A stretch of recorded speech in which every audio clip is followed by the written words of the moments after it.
Kramer, who has the URL player in terms of Baby Houdini. On the other side, Hat tends to pick it up. Yes, yeah, we have Medivh straight away banned out there, but you're absolutely right. This URL has been so strong, and with the hacker buffs, which I've heard that Baby Houdini has been talking about, raving about, especially on a map like Cursed Hollow, it really could be something good to come. Yeah, there's the Medivh ban that we mentioned, you know, not wanting to let that Medivh go through here. Oh, Sylvanas banned out. Now, this is a big respect ban against Rainy Day Eric. If you ever have met Rainy Day Eric in Storm League, almost 90% of the time that Sylvanas just gets banned out. So really a lot of respect coming out from both teams here of each other's hero pools, which means that we're going to have some juicy stuff coming out in the draft, sort of in terms of meta picks, even after the little balance patch we had the other day. Yep, I agree. I don't think Eric would have gone. Eric maybe would have gone mind control actually, but there's the ban, the respect ban going out against Sonny, the ETC. So on the other side, what we're going to see banned out now, is it going to be the URL? Is it going to be a different? Is it going to be targeting Eric some more? You know, banning out Cassia, something like that. Essentially, the blue team's draft revolves around a Falstad. That's essentially what Food Frobius do want here. Yeah, I think that's exactly what they want, and they have to be prepared for the Dahaka comeback from Baby Houdini, but well, instead they perhaps try and bring out something a little more spicy. Maybe a Samuro, just to try and best Project Kramer. You know, when you're facing a team that you sort of fear a little bit with their skill level, maybe FIFA Frobius don't. Maybe they don't think that they need to pull out any sort of cheese, but instead they'll go with something standard. But I would like to see some cheese tonight. You know, this is draw show weekend. We've moved on to Saturday. Artanis cheese, anybody? Artanis, please. I mean, Artanis on this map would be great, but we see Diablo being that first pick for Project Kramer. Big standard thing on Cursed Hollow. I really like it. It shows a good aggressive start for this team. They're going to go Tyronda, by the way. I guarantee you this is going to be Tyronda next for Viksu on the other side. Yeah, you think Tyronda? I mean, I don't think we've even seen Tyronda in the Nexus Rumble so far. You know, I can't think of a time. No, I'm not sure. But on this side, it's going to be a Falstad, right? They want to prioritize the Falstad early, usually. And they're going to go for the double global, locking him into Hacker as well. Yeah, so we're talking about perhaps being aware of FIFA Frobius having to be aware of Dahaka possibly being picked up by Baby Houdini, but instead they've just picked it out themselves. Double global. Will they have the Brightwing to complete the set? It's been popular a lot recently. I know. Do you know what? There was a time where Brightwing was memed every time she was picked, but now, unfortunately, she's meta. And I hate the Brightwing meta. I hate it. But we're going to see Cassia and Lucio, so they're not going to go Tyronda. Yeah. I really thought they were going to go for some sort of blow-up, but it seems not here. So Karis in the chat did say that he's willing to bet 5,000 points on any team that picks Blaze or Lucio. And, well, it's time to put your money where your mouth is, Karis, and pop down those 5,000 points. I'm sure we'll see it in about 20 seconds. Yeah, Karis, that's unlucky for you, my friend. 5,000 points, please. And we're going to see Deathwing being banned out against Baby Houdini. So, nice focus so far. We see the sort of split ban. We see Eric, Liches, and Baby Houdini being banned on both sides here. Yeah, I think, you know, that Deathwing ban sort of is a lot of respect against some of the heroes that have been playing, but Urella still let through, and that will be something that I'm sure Baby Houdini will be more than happy to pick up. Maybe Hat's feeling confident. He's had a lot of practice going into each other, and instead we see Johanna being the ban instead, focusing down that tank pool of Sonny's. Yeah, this could be a Garrosh though coming in now, but there's the Greymane and Stukov, so I reckon it could be a last pick Garrosh. I don't really see anything else that they would pick up here from the side of the blue team. They tend to go ETC, Johanna, or Garrosh seems to be their three sort of staple tanks. Perhaps they think they can go into the Garrosh. They're not really fussed about it, but we'll have to find out for them. But last two picks now for Project Kramer. We need an offlaner and another damage dealer. Yeah, and after the Stukov pick or Cursed Hollow, you may have seen that clip going around, but Stukov has been really popular for Jam, and she's done some amazing combos. But Illidan and Lunara, do you think, has Baby Houdini just been waiting to play Illidan all this season, and now is the opportunity here in the Nexus Rumble? I don't know. I just think Lunara's kind of not the best of picks. But let's see if he's able to do anything. But yeah, Illidan for Baby Houdini. I wonder if he'll pop off on it essentially. But on the other side, I reckon it's going to be a Nubrak. This is really interesting. Like, we've not seen a Nubrak, and you generally think that a Nubrak doesn't deal well into sort of auto-attack heroes, and maybe Lunara's not quite there. She's got the spell damage, so you can get that extra movement speed that procs off the level 4, I believe it is, with the armor consistently. And with the Cocoon, it can really put a dampener on Lucio's day. So a bold draft coming out from both teams here, and I'm really excited to see who's going to take it. Aviator, have you got any thoughts on which draft you prefer? I mean, a Nubrak Greymane together. I really like that comp. You know, it's land that stun. Obviously, it could be bullet just to try and farm Diablo. Perhaps I think that could be the plan. Just get bullet and farm the Diablo. You know, Cocoon the Lucio. Perhaps as he's trying to get his break it down off. That could be a good win as well. And obviously, Cocoon upgrade did just get buffed, and so did Locust Swarm upgrade at level 20. So we could see, we could potentially see, what you call it, Cocoon upgrade. But we probably won't, obviously, and we shouldn't. But as we head into game number 1 on Cursed Hollow. Yes, here we are. It is going to be fantastic stuff. Of course, we have on the right-hand side, we have Food for Frobius. They are looking strong and they are looking ready. They are current champions of the Nexus Rumble. And we have Sonny played on Anubarak, Hat on Dahaka, Falstad being played by Faziv, and Jam is on Stukov with Sidonian on Greymane. On the other side, for the red team, Project Kramer from Division 1, we've got Cassia played by Liches, Lucio by Vaiksu, Illidan played by Baby Houdini, Diablo played by Irwin, and Rainy Day Eric channeling his inner fury playing Lunara. Yeah, we absolutely are. This is sorry for some of the language in the chat. I just can't seem to be able Control to Shift C. I I can't seem to get it away no matter what I press here. But here we are. Starting off game number 1. Neither team looking for the aggression. I think Frobius were looking for that mid fight, but instead it's already been split away, respecting the global fight that they have on the side of Frobius. Yeah, I mean, I like the way they've split already, and it looks like they're taking control of this map here and now. Yeah, Falstad just staying mid to get one wave and then flying into the top lane. It's essentially what you want to do, right?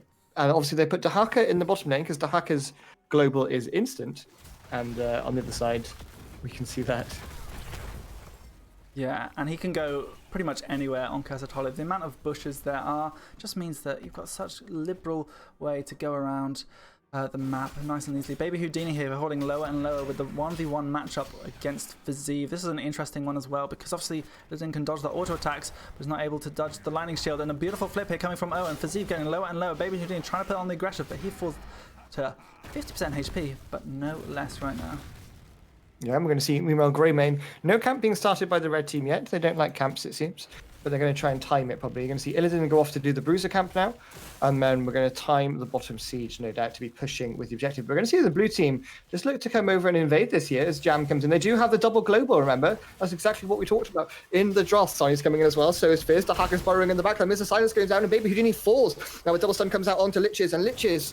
see you later, Cassia, as he gets taken down. Really nice invade here by the blue team. And that's first blood and the second blood going over to our Division 2 team, Food for Frobius, against what is potentially a Div 1 champion team on the red side. I mean, this is a phenomenal aggression coming out from Food for Frobius, and I really like how they're playing it. It's a really nice call. You know, you've got the double global. You don't even need to use the Falstad flight. You can just burrow the hacker in behind them. It's just such a nice call. Really good heads-up play there by the blue team. Yeah, and now the rest of the teams are sort of going back to the other camps. Greymane has already started on his Bruiser camp, trying to make sure that they can get that additional pressure after this camp is being taken out by the turrets. That's usually all it does. But now, yeah, Tribute spawning at the top here, 19 seconds. Globals have been used a little bit, so we may not get the instantaneous rotation the blue team want, but they can easily put on a decent display and maybe try and get a couple of interrupts before red team channel it. Falstad has his fly available. Dahaka's burrow in 6 seconds. So Dahaka's burrow will be up in time now. They just need to get one delay. Jam's going to step up, unfortunately, but she is going to be zoned out. Sonny can't quite get there either, so we're not able to get the delay. But now the fight is going down as Illidan is just chasing them down. Stukov with a pop, though, on the slow here. Mid lane, meanwhile, Falstad now flying up as well. They're going for Illidan. The drag lands on him. He dashes out, but Sidonian with the jump follows the Illidan there. It's really unlucky for the Illidan player, but Sidonian gets the kill. Yep, we do indeed have a great match here. I think it was just so the expertise that the red team have of zoning out really expertly, knowing that Jam was going to come and try and interrupt, but Diablo was there, already ready. But 3 kills to nothing really does show a bit of a deficit in the XP lead here. We're struggling to fall behind, but can they consistently get these objectives on the side of Project Kramer? I think this one... probably not. It's not the best spot for them anyway, you know, invading. I reckon they might give this up and look to contest the next one, but we're going to see a gank attempt again onto Fasif here. Irwin charging the minion there to flip Falstad here, but he does have that level 4 updraft, by the way. Recently buffed. Yes, yeah, recently given an extra 10% shielding.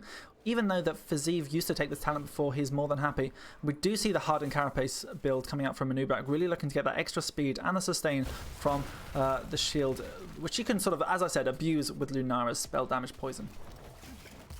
Yeah, agreed. Lunara obviously going for that choking pollen, as you mentioned. We do see diabolical momentum coming in from Diablo, but as we said, the tribute went over to Food for Frobius this time round. It looked like Project Kramer did not want to contest that at all, as we said. It's not a bad spot for them. They're playing into a double global. They need to choose their fights a little bit more carefully. Yeah, and we see the red team are really trying the aggression, trying to get any kill possible, going left, right, and center. Baby Houdini and Fazeev having such an interesting matchup at the top lane. I mean, I did tell Project Kramer, try and spice it up a little bit. Give Food for Frobius a going. They really need to be shown what their place is in the Nexus Rumble, and I think that's exactly what they're trying to do, but Food for Frobius are just throwing it back and saying, you know what, we're more than happy to give you the challenge. I agree, but this time, this is on a decent spot for them, but we do see Vixu getting double stunned here, and the damage coming out, and Vixu just gets deleted there. The coordination so far from Food for Frobius, you know, they land one Anubrak stun, and that person is just dying. Yeah, and this means that it's 2 tributes on the side of the red-blue team, almost, but Range Eric here on the Lunara interrupting already. Can Diablo get another one? Yes, they have indeed. They're trying to sort of wait out this objective, but they're not going to get to level 10 before the blue team, so it's just for a little bit of stall, I suggest, and clearing out these camps. Yeah, Eric just wanted to farm some hero damage, you know, being the KDA player that he is, will just sit in the bot lane, dancing around, making sure to soak out some waves. They haven't taken the wall in the bottom lane, but the blue team are now taking their boss, and there's no response here from Project Kramer. Lucio comes down, doesn't quite scout out the boss call though. No, I don't think he saw it. The vision is quite large, but here's the Wisp. That's going to sniff it out, and they will instantly know, yes, blue team have been taking this. They weren't on the map. You had to know that they were there, and Wisp just confirms it. But with the siege camp coming down this lane as well, it's going to have a little bit of an additional fence, and I imagine it's not going to get much more than this front wall. But can blue team get anything extra in this series? I wonder if they'll go for the top boss now, you know, try and go for the double boss play. Perhaps they thought Illidan was on it, but no, they're just going to start it instead. Yeah, of course, have Illidan currently completing this bruiser camp. These teams are so close to each other, and they do not know it. One team could just step up and just really know that they were there and then try and launch an all-out attack. But here, red team now know that the whole of the blue team are here getting this top boss. They have a boss pressure and a curse. This is expertly done here from our Division 2 side, Food for Frobius. Yeah, Food for Frobius try-harding here, unfortunately. Project Kramer said they thought these were for fun games, you know, coming out. But no, we do see the coordination come in. We're going to see a fight. Bullet comes out and the silence on top of it. And that's a Diablo just being one-shot. Yeah. Cocoon comes out on Lucio as well, and the silence onto Illidan. See the bouncing ball now coming out from Cassia, but she's getting stunned as well, and she's going to get taken out. Here, the blue team is just relentless, going forward harder and harder to try and almost, just push really hard here. 7 kills to nothing. Aviator. Yeah, 7 kills to nothing. I don't know what's going on. It's like Project Kramer are just sort of playing a little bit discoordinated at the moment. Discoordinated. What the hell is that? Uncoordinated at the moment. You know, Food for Frobius definitely showcasing their sort of prowess on this one. It's not over yet though, but this is a boss, fairly healthy boss. It is an early boss though, so it hasn't quite fully scaled yet. Marching down on this top keep. Yeah, and I think, you know, as we get into the later game, red team will be more and more angry. You can always just win one late game team fight, and they're going in hard right now, but Baby Houdini is falling lower and lower. He goes after Jam. Jam is falling lower and lower. Can he get there? The Metamorphosis comes out, and Jam is the first one to get taken down. And Baby Houdini is just going to keep trying going on this Illidan. This is the long fight that you always want on an Illidan, and they're getting it. They're absolutely getting 2 kills here. Beautiful stuff here as Project Kramer take their first couple of games, first triple kill of the game. Yeah, but they did lose a keep, so that's pretty worth on the side of Food for Frobius, you know. They lose 3 members, but they do get the keep for it. So nicely played by them. But the good thing is that Project Kramer now got some momentum behind them, you know, and that's exactly the fight that they needed. And when you have you just have chase space on Illidan, you know, the danger alarms are going off for the blue team there when Illidan's just hunting you down. Yeah, and it was expertly done. You know, they absolutely knew exactly that was the fight they want, and these are the fights they're going to try to look to take every time now, as they sort of maybe try and get their way towards a curse. And here's the thing with Illidan, especially on Curse Hollow, just one curse and you get Illidan to the core, and Illidan can end the game. So it really is not all over yet here in the Nexus Rumble Upper Series on Heroes Lounge. No, not at all. But so far, Food for Frobius, you know, playing it cautiously now. So 7 kills to 3 in favour of that. Looking at the stacks on the side of both teams, we see 13 glows being picked up for Nubrak and only 12 Q stacks on Cassia at the moment. So not really getting much value out of that level 1 pickup so far. Yeah, well, we've had such quick team fights, Aviator, you know, there's not been that brawling time that you perhaps get on Volskaya Foundry or in other places. You usually get it around the objective here on Cursed Hollow, but the fights have just been so quick and concise because Food for Frobius have been blowing people up almost instantaneously, just leaving no room for error. So, red team and blue team both scouting around, looking to try and get sort of a gang push here, and blue team waiting patiently. Jam might be caught out if the red team go around the big flank. Yeah, both teams playing around vision at the moment. Only Illidan showing. Oh no, Illidan, don't do it. He's going to do it, isn't he? Red team look to scout it out, but they do not see the blue team right there. But Baby Houdini has the sixth sense of time to go home. Yeah, not seeing where they are. That's a nice patience there. Still the blue team not showing, by the way. If you look at vision quickly, you can see that they only see Lunara and Illidan showing on the map at the moment. And on the other side, for the red team, they only see the 2 blue at the bottom, Sidonian and Jam. So pretty well played so far in terms of that. Yeah, I mean, this red team have the positioning now on this project, on this tribute. So maybe blue team will look to pressure the bot lane if they sort of can make that dedication. But no, it seems right now they're just happy to give the tribute and get their lead further and further into this game. Yeah. So you can already see that both teams want to take this first map here, but boss is being spawned now instantly. We're going to see the blue team in position to start this boss now. The red team, though, a little bit quicker this time around. They see that the boss has spawned and they're going to be coming over. There's the Wisp coming out to scout here, but I don't think they're going to be in time. Again, the blue team just have so much boss damage. And the other thing that blue team have is the boss control. They have the cocoon to sort of stop anything. They have the massive swipe from Jam on that Stukov, and of course the mighty gust that we see time and time again on this Falstad build by Fazeev. So yeah, the boss control is just phenomenal. I think this composition is handmade almost for Cursed Hollow. There's a new level 10, folks. Massive swipe. you can either go for the flailing shove or the massive swipe. Yeah, yeah, and obviously we'd go for the bullet on Greymane as well. But we're going to see this boss now being defended in the bottom lane by Illidan. They can give this tribute as well. You know, this isn't a curse point for the blue team, so the red team can happily just give this one up. And the boss gets 1 tower. Yeah, 1 tower on the keep is all that boss gets. It's going to have a little bit of additional patience. Obviously, they get the curse tribute as well for free. But now, this top boss seems to be like the contention point in this game of Cursed Hollow. Yeah, it's going to be started. Diablo scouts it out, though. Scouts out the blue team are just hovering around The Wisp going to scout them out as well. The long pitch comes out. The root comes out into Lara. Irwin goes in aggressively here. Gets bulleted to the face, though. He's going to take a lot of damage. Cocoon comes out onto Lucio here. But there's the Flame Breath. There's the massive swipe coming out. Transparent. Vikes, the damage breaks it down, though. Now they go in onto Hat. Hat with the isolation, though. And they get the kill onto Illidan here.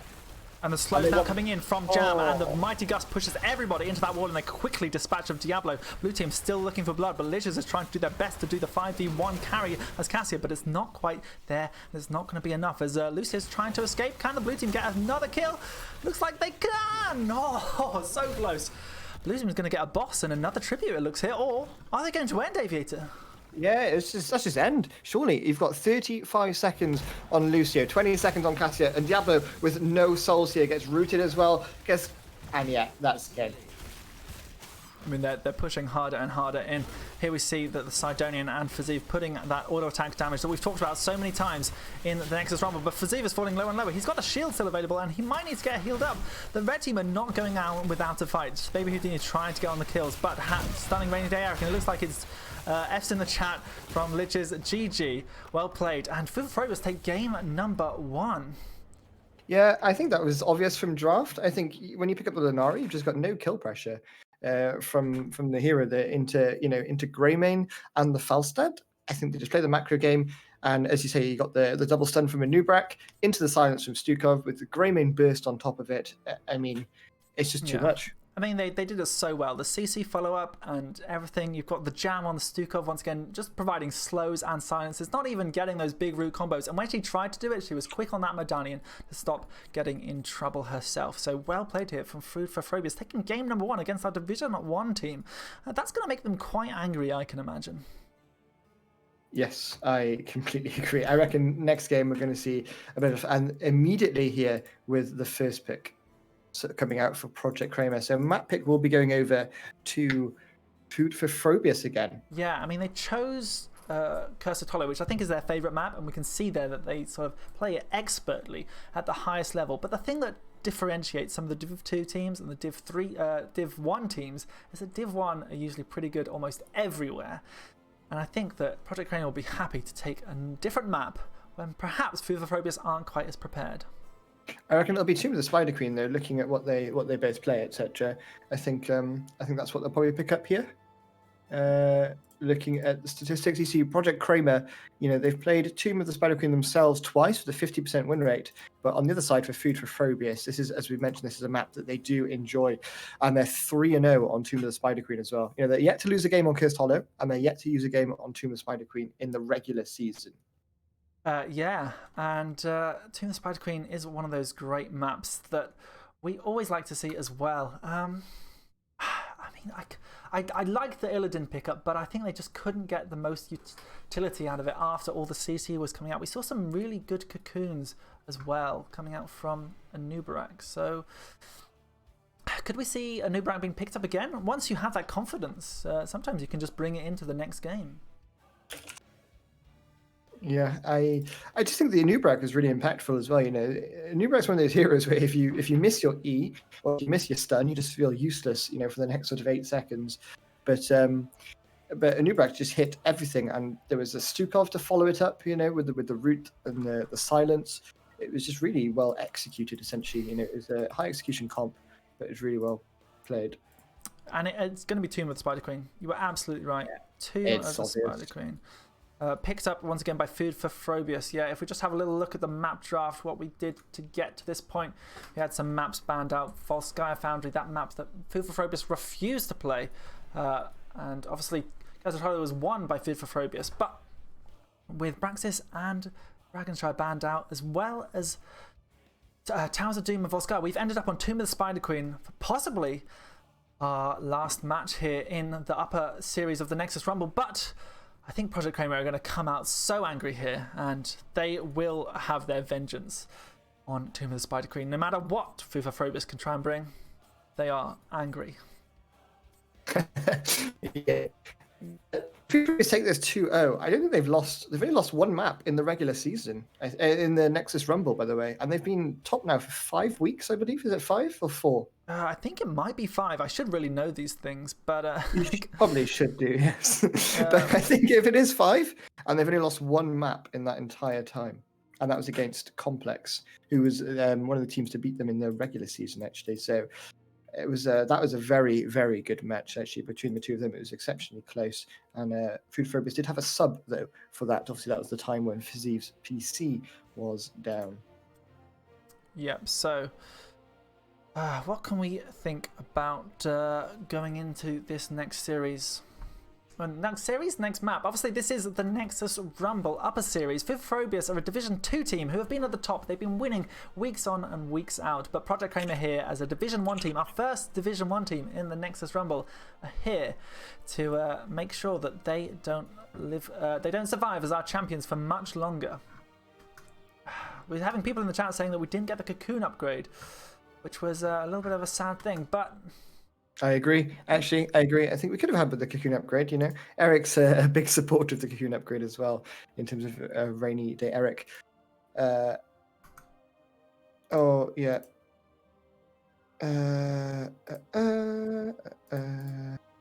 Let's sort out the captains for both teams, and then we're good to go.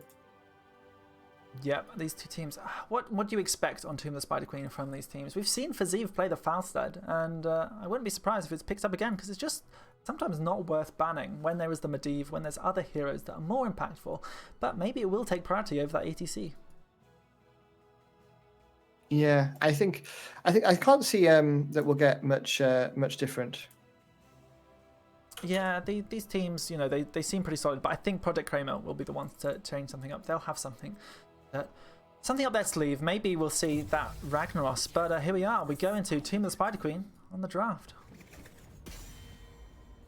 Game 2, Tomb of the Spider Queen, between this Division 1 team going up against a Division 2 team, the reigning, defending, back-to-back Upper Rumble champions so far. So, Game 1, Cursed Hollow, pretty much not one-sided. Early game definitely one-sided, you know, but late game fairly even. Just they lost one team fight, unfortunately, on the side of Project Kramer, and the core was open for the taking, you know, from that earlier boss call from Frobius. So in terms of this match, you know, first pick on the side of Project Kramer. I'm not sure if it'll change their draft anymore. I reckon probably won't see a Lunara this time around, so that might be something different. I wonder if Tracer will be in play as well. Yeah, it could well be the Tracer. It's certainly something that Frobius have picked up in the past, so maybe we'll see that, as it is a big power pick, and you can get some really good rotations on this map as well. Once again, Medivh just banned out. They're not having it. They're not having it. You know, we absolutely sort of talked about it. It's not going to happen. No, I don't think the bans will be any different. I think if they ban ETC here, then if they don't ban ETC, they're going to first pick ETC, right? And then Sonny's going to respond with picking Johanna. That tends to be the staple. So they could ban Johanna here and then try and first pick ETC. Perhaps that'll be the better play. But then you also leave open Jam Stukov again. There's also Urel in play on this map, which wasn't on Cursed Hollow. A Diva could be open as well, you know. I know both teams do like Diva. So, but it's going to be the Anna ban. A banana. Banana, yeah. I mean, you have to think about it. If you've got something else in mind in the draft that's not a first pick Anna on a map like Tomb of the Spider Queen, where it's quite hard to get those flanking points to dive onto that Anna, you've got to ban it out. And maybe this will mean that they first pick the Stukov, especially because Lucio would have been really good against Anna, but in this sort of situation, yeah, but banning out the Urel there, targeting Baby Houdini. I think he probably wanted the hero this time around. But first pick is going to be Stukov, which leaves ETC open, and that's going to be insta-lock for the left-hand side. Yeah, but surely. Of course. They're not going to let ETC go through here. No, there's the ETC, and there's the Greymane. I expect we'll probably see an Anduin picked up later on in the draft. Something just to get a little bit of cleanse, a little bit of safety, and also a bit of light bomb combo wombo potential with either the ETC or the Greymane. That's sort of another hero that Jam has as a string to her bow, especially when Anna was banned out and Stukov was picked up against them. Yeah, and they can also ban another healer this next time around. You know, they can ban out Malfurion and really try and choke the supports, force Jam on something that perhaps she's not that comfortable on. You know, Anna has been picked up for them 7 times in the regular season with a 70% win rate. They haven't played Lucio. They played Malfurion, Anna. I'm not sure what other supports they've played. I think it might just be Anna, Stukov, and Malfurion. Yeah, I think Jam will flex something that perhaps she's not played in a while, but I'm sure she'll be certainly just as impactful, especially with Sonny now on this ETC, which will have to play so deftly against the Imperius that Erwin has picked up. We see Kramer being banned out, not wanting to deal with the time leap, I suppose, in Project Kramer. Yeah, they could potentially, go on it.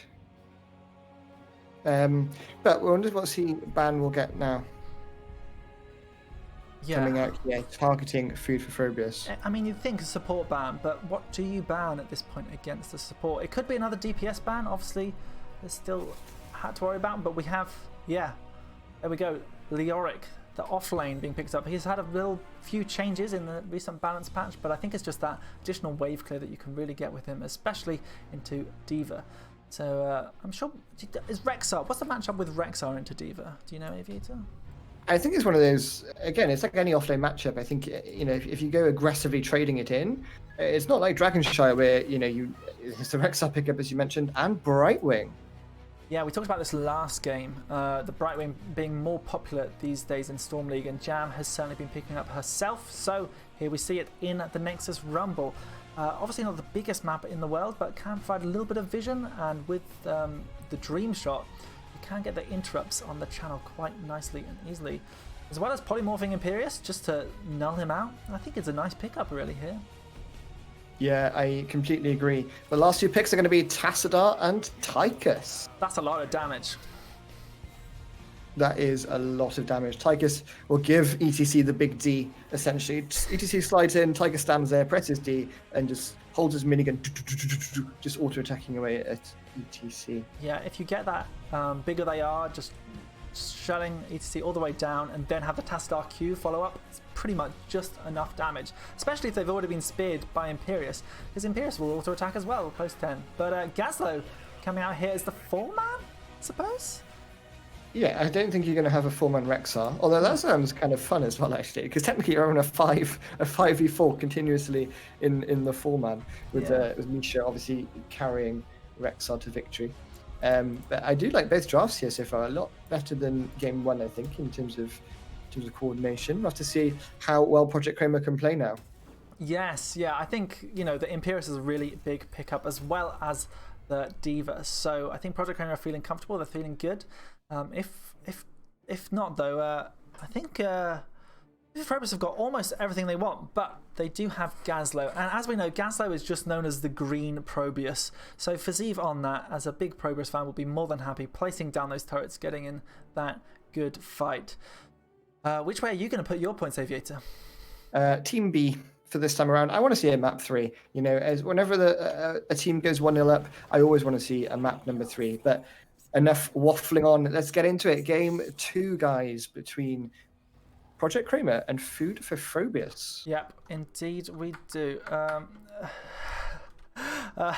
We have, once again, we have Project Kramer here on the right-hand side. In the red, we have Liches playing Tychus, Rescue on Stukov. We have Rainy Day Eric on Tassadar, Erwin on Imperius, and Baby Houdini on D.Va. And on the left-hand side for Food for Frobius, we have ETC played by Sonny, Hat on the Rexar, Sidonian on the Greyman once again, Fazeev on 4-man Gazlo, and Jam playing the Brightwing. Yep, we do indeed have a great series here. It's looking like it's going to be going well. Obviously, the wave clear, I'd say, is in the side of the red team here. Going through those rotations, although you have the Greymane and the more beefy Gazlo, it's really looking good. The wall already coming out here, so we're going to see Tassadar going for that Q at level 1. Stukov going for the ranged auto attacks. I'm not a huge number of it, but they see the silence onto Sonny here. Jam already having to use a teleport onto Sonny, so that's going to be no teleport in the bottom lane. Now D.Va will just be able to out-rotate the Rexar, essentially, on this map. So D.Va already coming into mid, so they might be able to collapse, 5v4 in the mid lane, perhaps. Yeah, and I think, Hat has shown more often that he's always wants to rotate mid. I think that's because he's been playing against a lot of different rotating heroes on Tomb of the White King in previous games. But we see a little bit of fight going out in the mid game mid lane, and Irwin here with a big stun, the power slide to negate that, and blue team are just shelling away once again at this Imperius, really looking to trade these health bars, trying to keep even an XP and also those gems. Yeah, exactly. This is the combo at level 7. Level 7 is going to be a big power spike. We do see slide coming out. Oh, there's the polymorph. There's the stun from Gazlo here. The medallion being used as well, but Imperius just gets taken down. Yeah, I was talking about how Hat almost always rotates, and against some of the different offlaners, it's sort of hard to find an opportunity. But once again, that rotation to mid just almost always nets him a kill. Netting him a kill, it did. But I really like the slide into Gazlo, into polymorph, into Gazlo bomb. That's a combo that I haven't seen for before, which seems to be quite strong. It's like a Malfruit now because the bomb goes off so quick.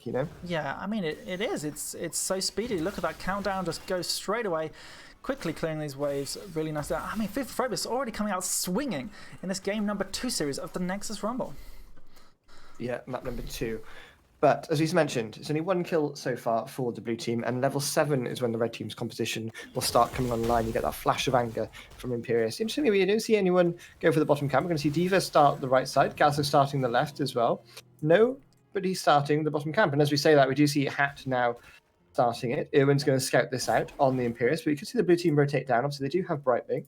Brightwing's teleport is available as well, so she can just appear in a moment's notice. Yeah, the bottom camp was actually indeed started, but unfortunately, when Imperius died, the red team just thought, no, this is too many resources to commit, we need to have it in the mid lane instead, and so they gave it up. But we might see Diva now starting this. Obviously, Diva has that AoE auto attack, so it's able to shred quickly through, but I'm sure Hat will be wondering, where is Baby Houdini, and why is there a big camp pushing in on the mid lane?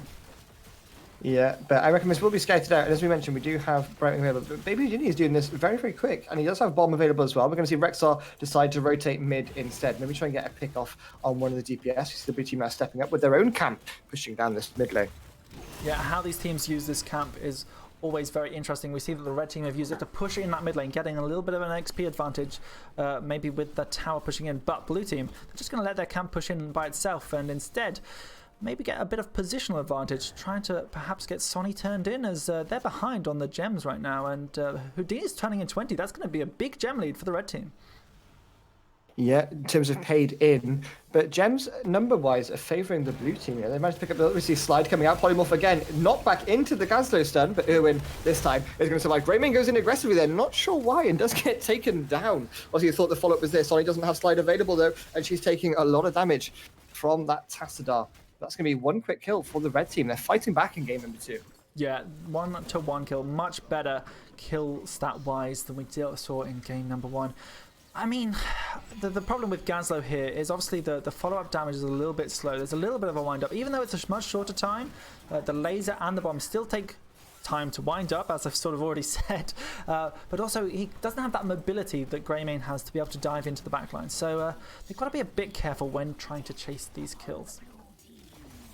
Yeah, we see 65 stacks so far on the static charge for Tassadar on that level 1. This damage is going to ramp up as he starts to complete. The spear comes out onto Jam. Knockback though from ETC, interrupting this. We do see Viksu though with the silence, the slow as well coming out of it, and ETC falling extremely low. Jam's going to have to teleport to him, but Baby Houdini goes in, but can't find the kill as the phase shift is there, saving the ETC from that engage. Yeah, so well dodged here by Sonny, just able to weave away from Baby Houdini, juking and jiving to stop any sort of knockback killing her. So now we see the blue team trying their best to defend this mid web weaver phase, but looks like Project Kramer are almost definitely getting this fort.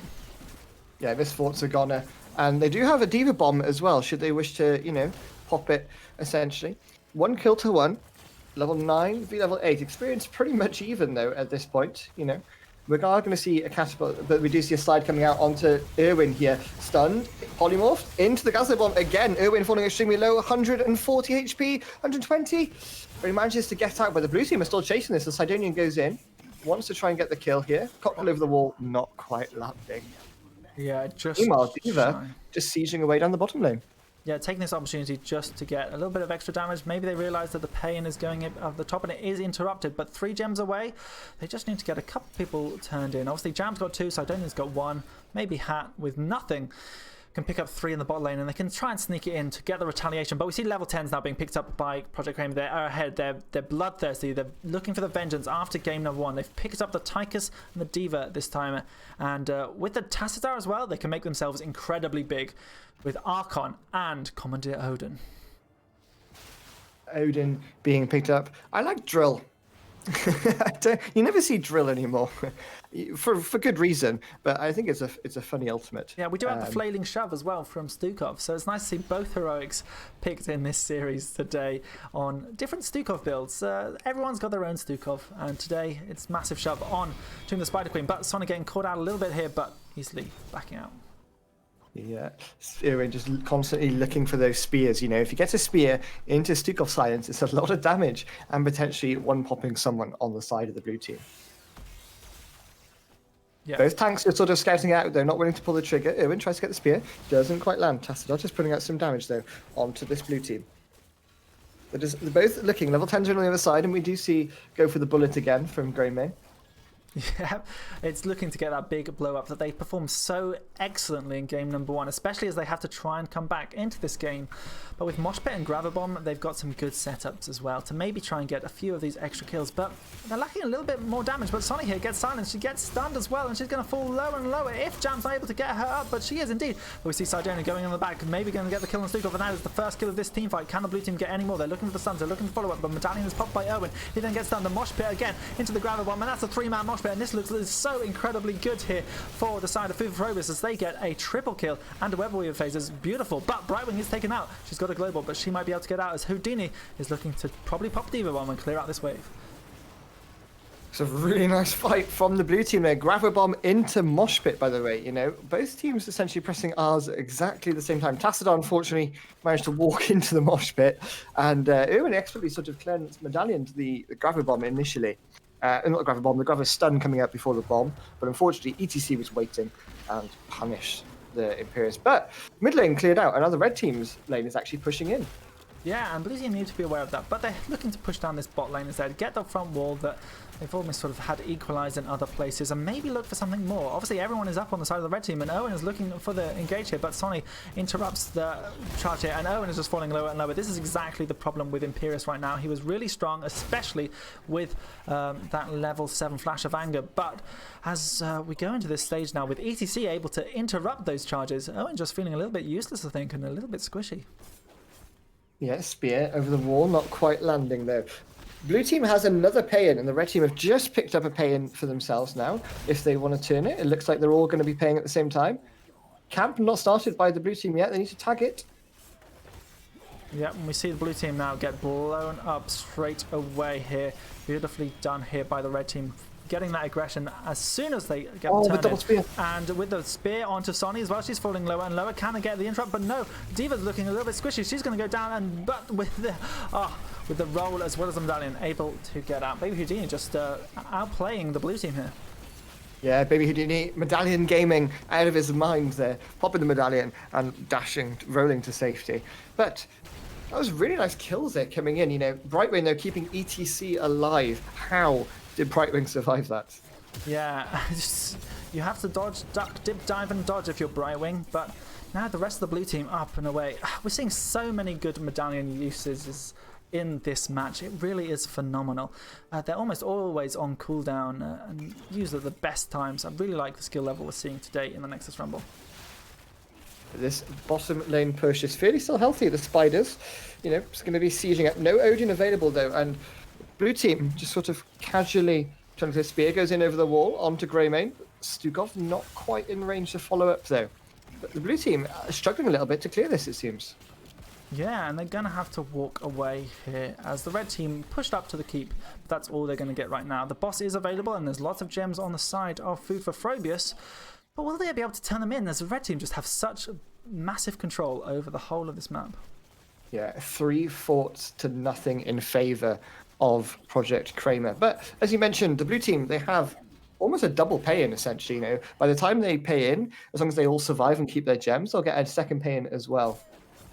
Spear, unfortunately doesn't quite land on Hap there.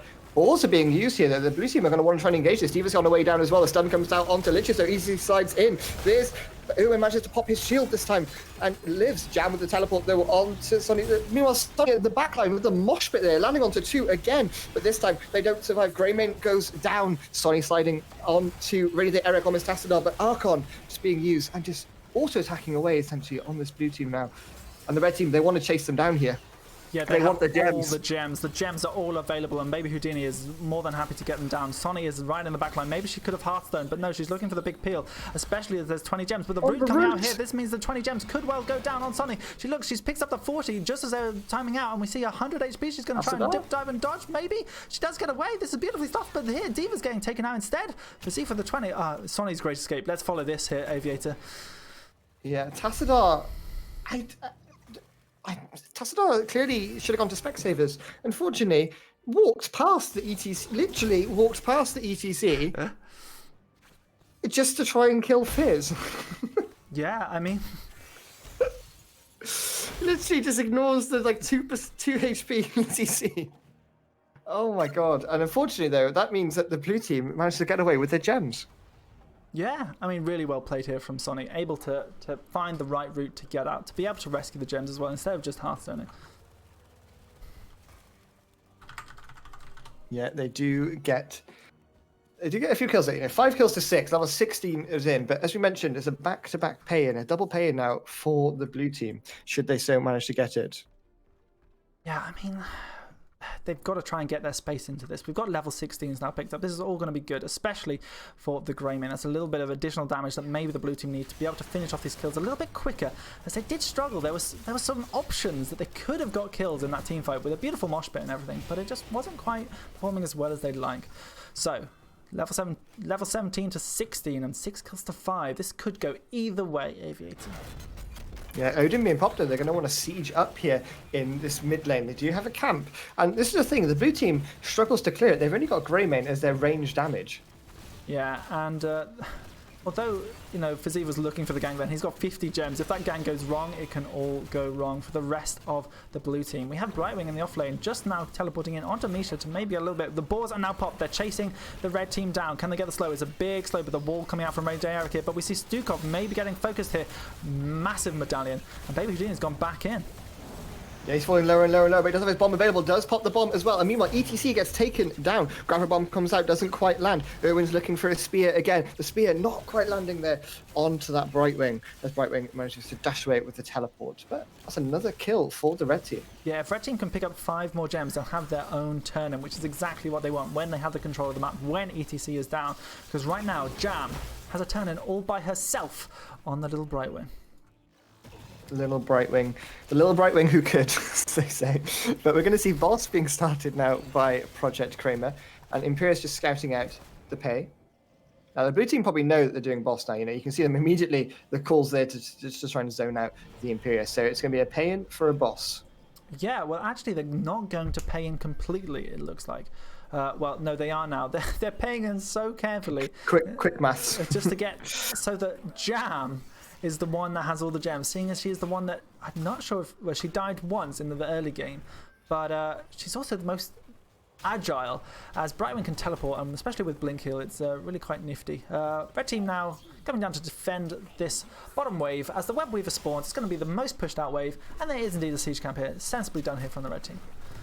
This is always a feels bad moment though if you're on the side of the blue team. You get your pay in finally, but the enemy team just has boss, so you just have to go and defend the boss, unfortunately. So your Web Weaver doesn't get that much value. But level 20 is going to be in soon for Project Kramer. That's going to be level 20 v 17. So we're going to have to see the blue team sort of step up and look to make something happen here.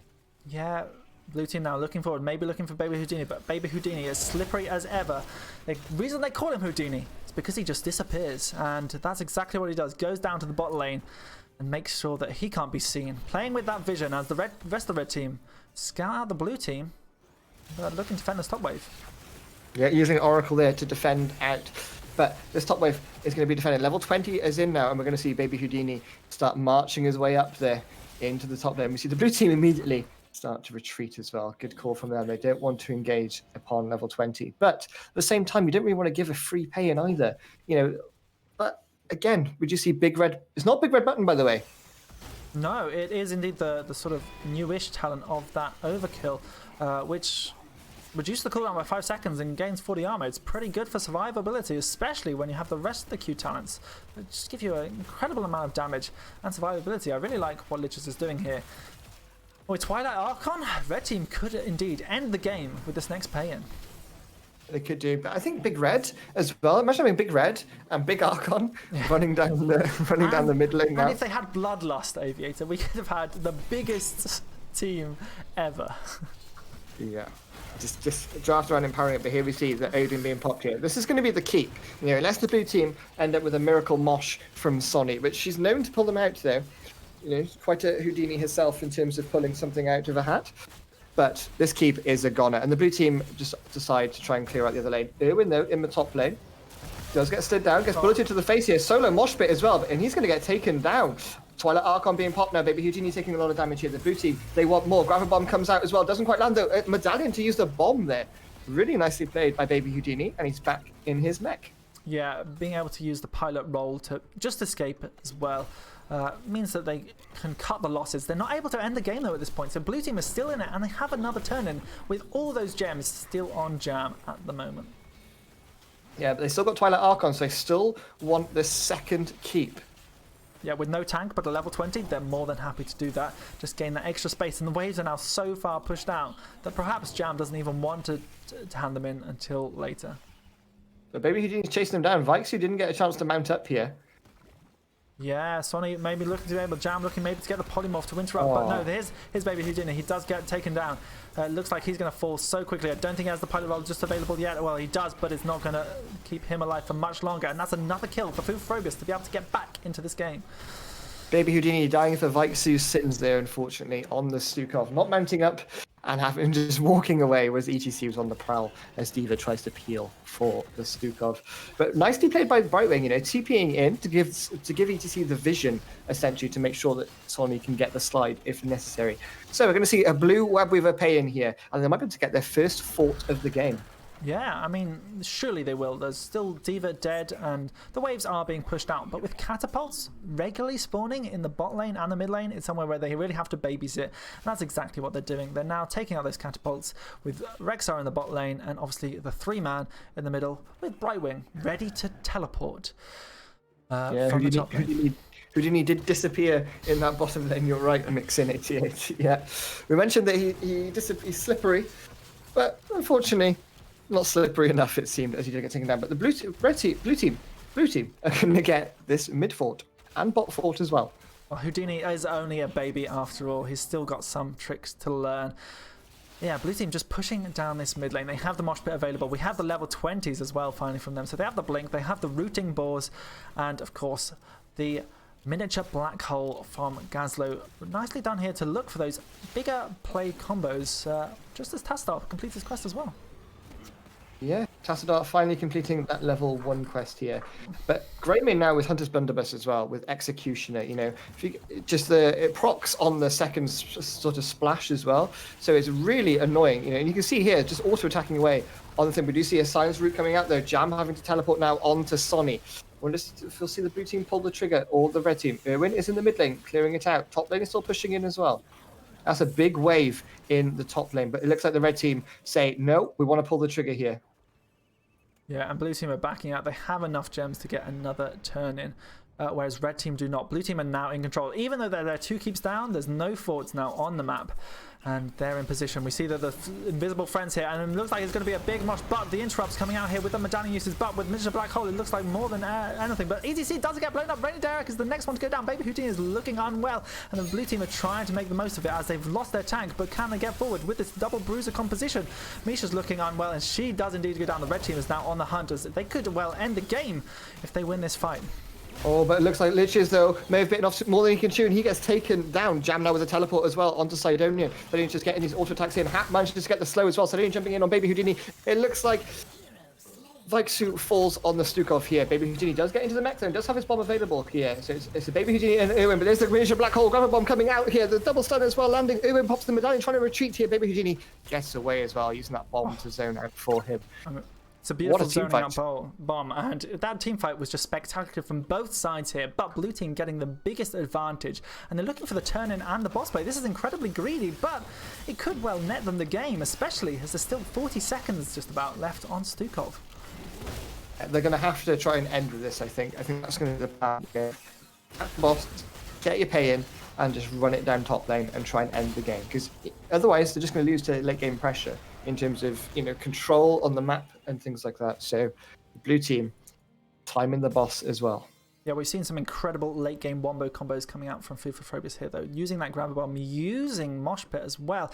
Even though it's not quite successful, but it makes them pop the medallion for the grabber bomb. So nicely played here from Frobius. And it looks like with this Web Weaver phase, they're going to cap the top boss. They're going to try and push it out with Brightwing taking care of these 4 catapults that could have been game ending.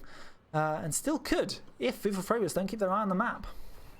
Yeah, this is the thing now with the siege camp as well. If the blue team are going to want to run it down top lane and don't necessarily end the game, if they get wiped on core or something, then obviously these siege giants plus catapults are going to do some work. You can see how much damage they're doing already just to the Web Weaver. Yeah, and I mean, you saw the blue team there almost halving just in case there was something, but we see the Sonic getting rooted here by the Stukov. That's the combo out, but no damage going on yet. There's too many minions here for the rest of the red team have to think about taking that out, and with half a boss and a Web Weaver phase, this boss is going to incredible threat. And there's a Kramer in there to boot, just in case. Yeah, they are. They want to try and end the game here, but they're looking for their engage first of all. If they make one mistake, it could all be over. Yeah, for either team, essentially. This is it. Boss is cleared though, and the Web Weaver is falling as well. Brightwing's just clearing out in the mid lane. The blue team now change their focus to mid. Spear comes out onto Sonny. Jam is teleporting in there, but that was Blink down now on ETC here. And we're going to see Liches stepping up, just trying to kill Sonny here. Mosh Pit comes out, but it's going to be interrupted by the grenade there. But the miniature black hole comes out, lands onto 2 people in the backline. The roots come out though from the boards, but Liches falls on the Tychus here. Baby Houdini looks to be next, but he manages to get a heal off Stukov. That's 1 kill to nothing so far, and now the blue team want more. Yeah, with Tychus down, that's a large amount of their damage, but Twilight Archon can just do solo defenses. If Amisha is the first to go down on the blue team, can the red team get anything more here? Can they even just keep the defense? Blue team don't want to engage without the Misha, and with blue team now split, I think they're going to look to go out. No, it's a secret bush party. Some invisible friends. Invisible friends. Invisible friends as well. It's such an annoying talent. They're standing in the bush with invisible friends, but if they just stood still with invisible friends, they go completely invisible. But we see Fazeev here trying to get the combo onto Stukov, and that is going to get Stukov incredibly down so quickly. With no Twilight Archon out here, Rainy Day Eric is not going to be able to put the damage out, but he does indeed get the damage onto Gazlo. But Imperius is now in the mosh pit. Beautiful stuff here coming out from Frobius. Yeah, the question to ask now, is this clownable? Diva needs to pop the bomb. Does manage to get the bomb off here. Dashes to safety as well. It looks like they might be able to defend this. Yeah, but the kill command is coming this out. Looks like it could be all over for Rainy Day Eric. He's slowed so hard. But no, I think the red team is still defending this. They now have Tychus back up. Yeah, Tychus back now as well. Baby Houdini taking a lot of damage though from Grey Mane. The blue team still hovering around, but there's the Odin being popped now for the red team. Yeah, this is just to make sure they get the defense. And blue team, they are 14 gems away from getting the turn-in for the next objective. But with the minions so far pushed out, it's not going to be any time soon, even with the bot wave being pushed out. But maybe they're just going to look to end with this Bruiser camp. No. No. No. They won't end. After they had their chance, I think. They didn't manage to execute it. So they're not going to try again with the Bruiser camp. I think they're going to try and get the pay in, take the camps, get some lane pressure back on their side. They've evened out the pressure in the mid lane, and in top lane, there's going to be pressure in favor of them. Boss not up for another 1 minute 30, so we're going to see bottom camp being taken, their own hard camp being taken as well. I'm just going to have to see the red team. They're close to a pay in themselves. Yeah, they're not far off. 7 gems available, and of course they were collecting all that time. Baby Houdini is going to get rid of that 50. The bank of Houdini is now empty and deposited into the Web Weaver's pockets. So whoever gets this next turn in is going to have an incredible chance of winning the game. If they don't win, lose a subsequent team fight. And we do see almost enough coming out here now on the side. Oh, Sonny maybe of thinking about doing a blink and a power slide there to try and catch out Liches, but blue team not quite in position.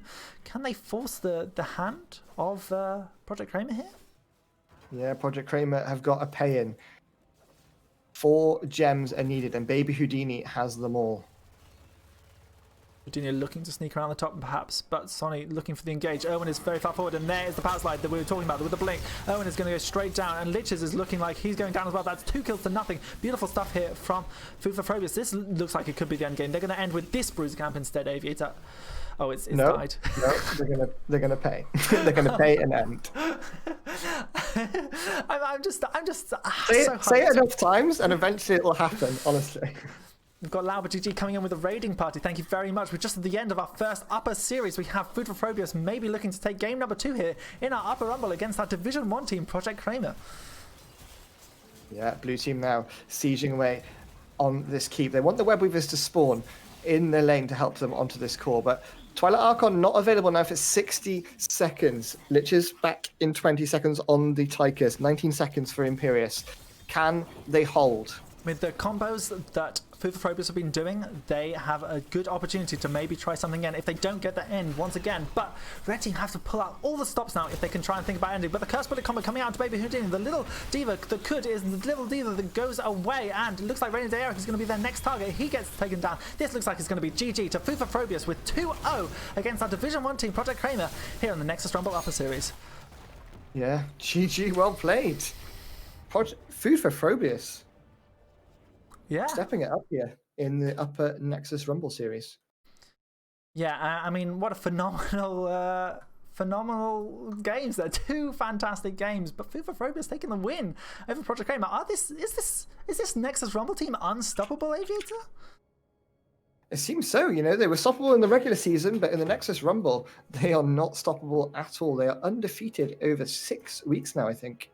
Yeah, and if you yourself think maybe we can take them out, maybe you're a Division 1 team who thinks you want to challenge Food for Frobius now that they're taking on these Div 1 teams, you can sign up for it with !Rumble to tell you all about it. Yes, this is the Heroes Lounge Nexus Rumble, our weekly winner stays on competition, where if you're the winner of the series, like Food for Frobius was today, you get to stay on until next week and fight the next challenges of who you might want to have.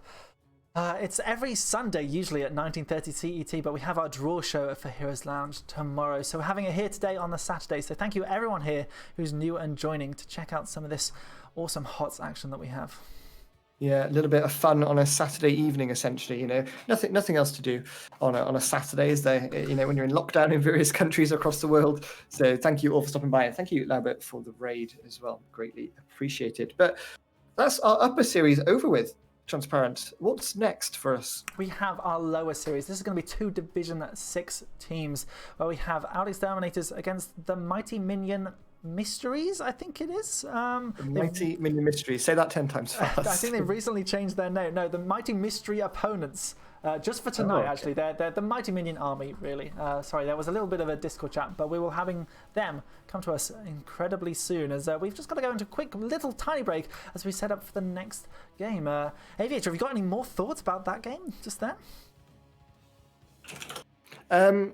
No, I think it's just really well played. Gazdo didn't really get a whole lot of value until sort of late game, but as soon as level 20 came, Gazdo essentially carried those fights. But they're pairing with Fiziv on the Gazdo and Sonny on the ETC, landing those mosh pits.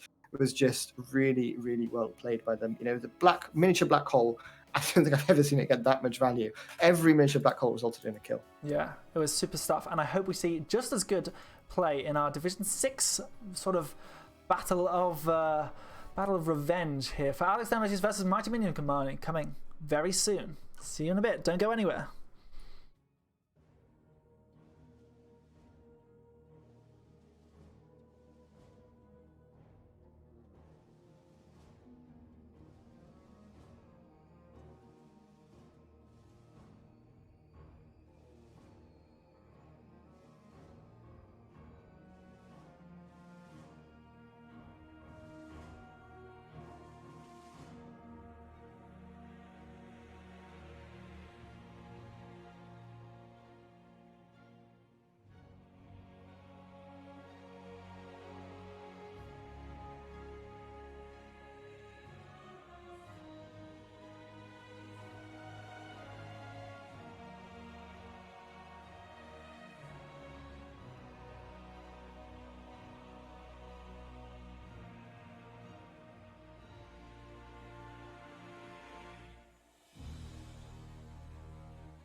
and welcome back to the Nexus Rumble. Yes, we just had a fantastic series of Frobius versus Project Kramer, which, quite honestly, it's possibly one of the best series we've had here on the Nexus Rumble.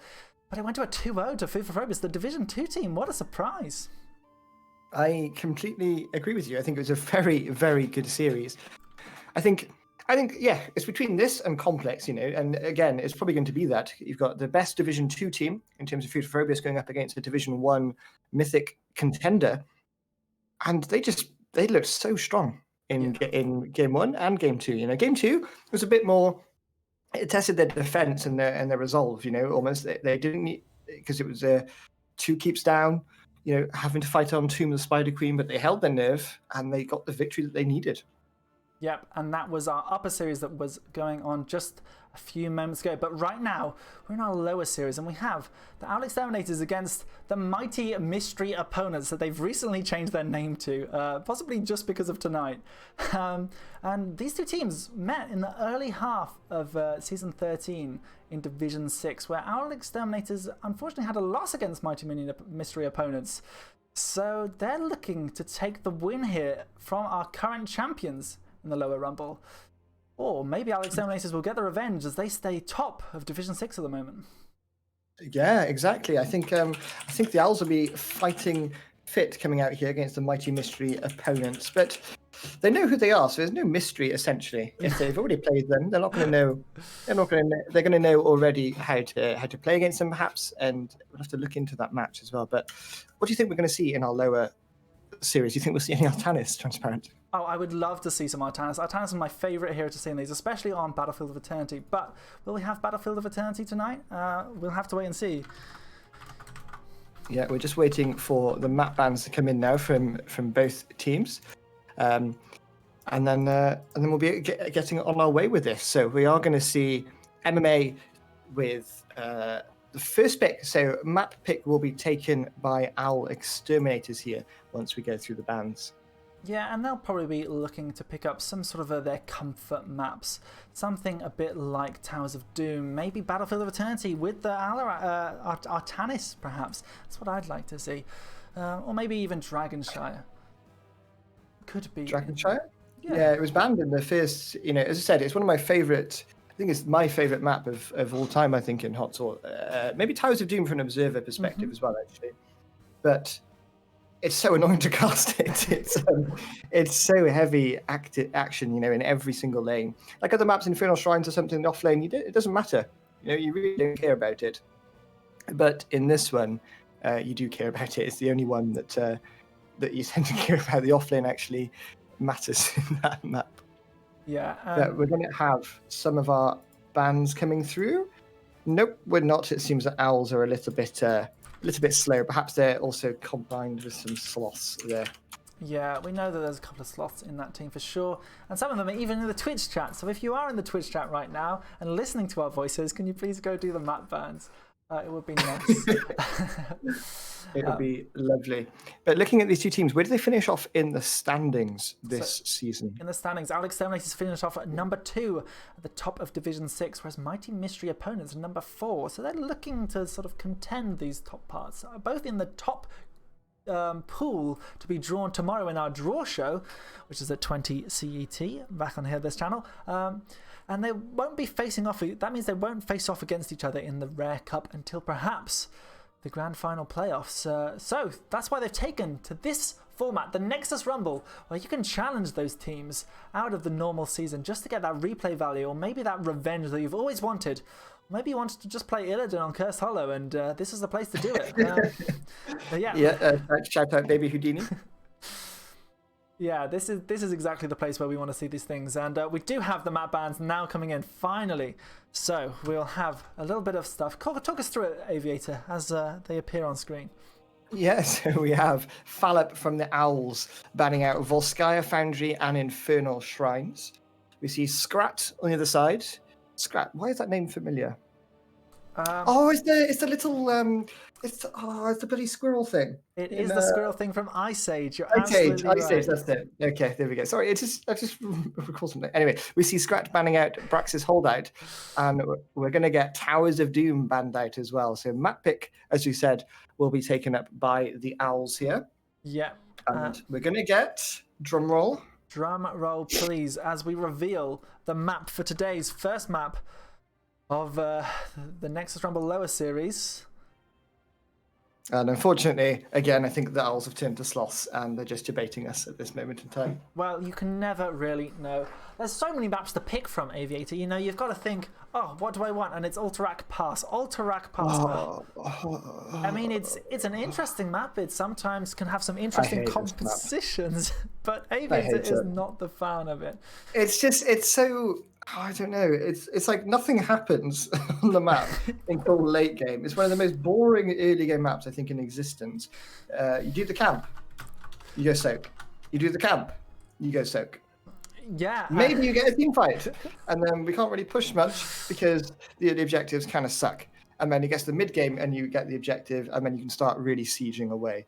But I did see in the in the Nexus Cup recently, hosted by Malganeer. You saw Washed Up, they speedrun this map and ended it in under 6 minutes. Yeah, I mean, you can absolutely do that. Although Alterac Pass has obviously the armor on the core, or maybe you've got sort of the other things. You're absolutely right. The camps get taken a lot, and with that anti-armor, it really is good. So yeah. So we're just going to be waiting for the lobby to be set up. Yeah, we're popping that up shortly. Once again, these two teams have faced before, obviously earlier on in the season, and there was Alterac Pass played at that point. So, what do we think is going to happen? Obviously, a lot has changed since then, as this was at the beginning of September. But I would expect perhaps, once again, the Kevin, if played by our examinators, might pop out on that Samuro.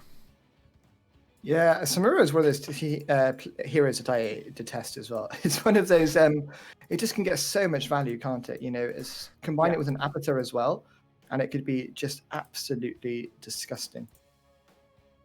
Yeah, it really is. And perhaps they get that through. Perhaps they squeeze that through the draft. Or maybe they won't be able to. Maybe the Mighty Mystery Opponents, now known as, will indeed be able to sneak their own draft in and get to the power picks they want. Yeah, so we're just waiting for the MM opponents, as Transparent's kindly put on the overlay for us, and O Exterminators. Yes, yeah, their names didn't quite fit on our beautiful draft screen, but instead, yeah. So we've got this juiciness instead, where they're O Exterminators and the MM opponents. O opponents, yeah. Go for the bullet coming in here as well. Maybe we'll see some massive shoves, massive swipes, trailing shoves. Yeah, absolutely.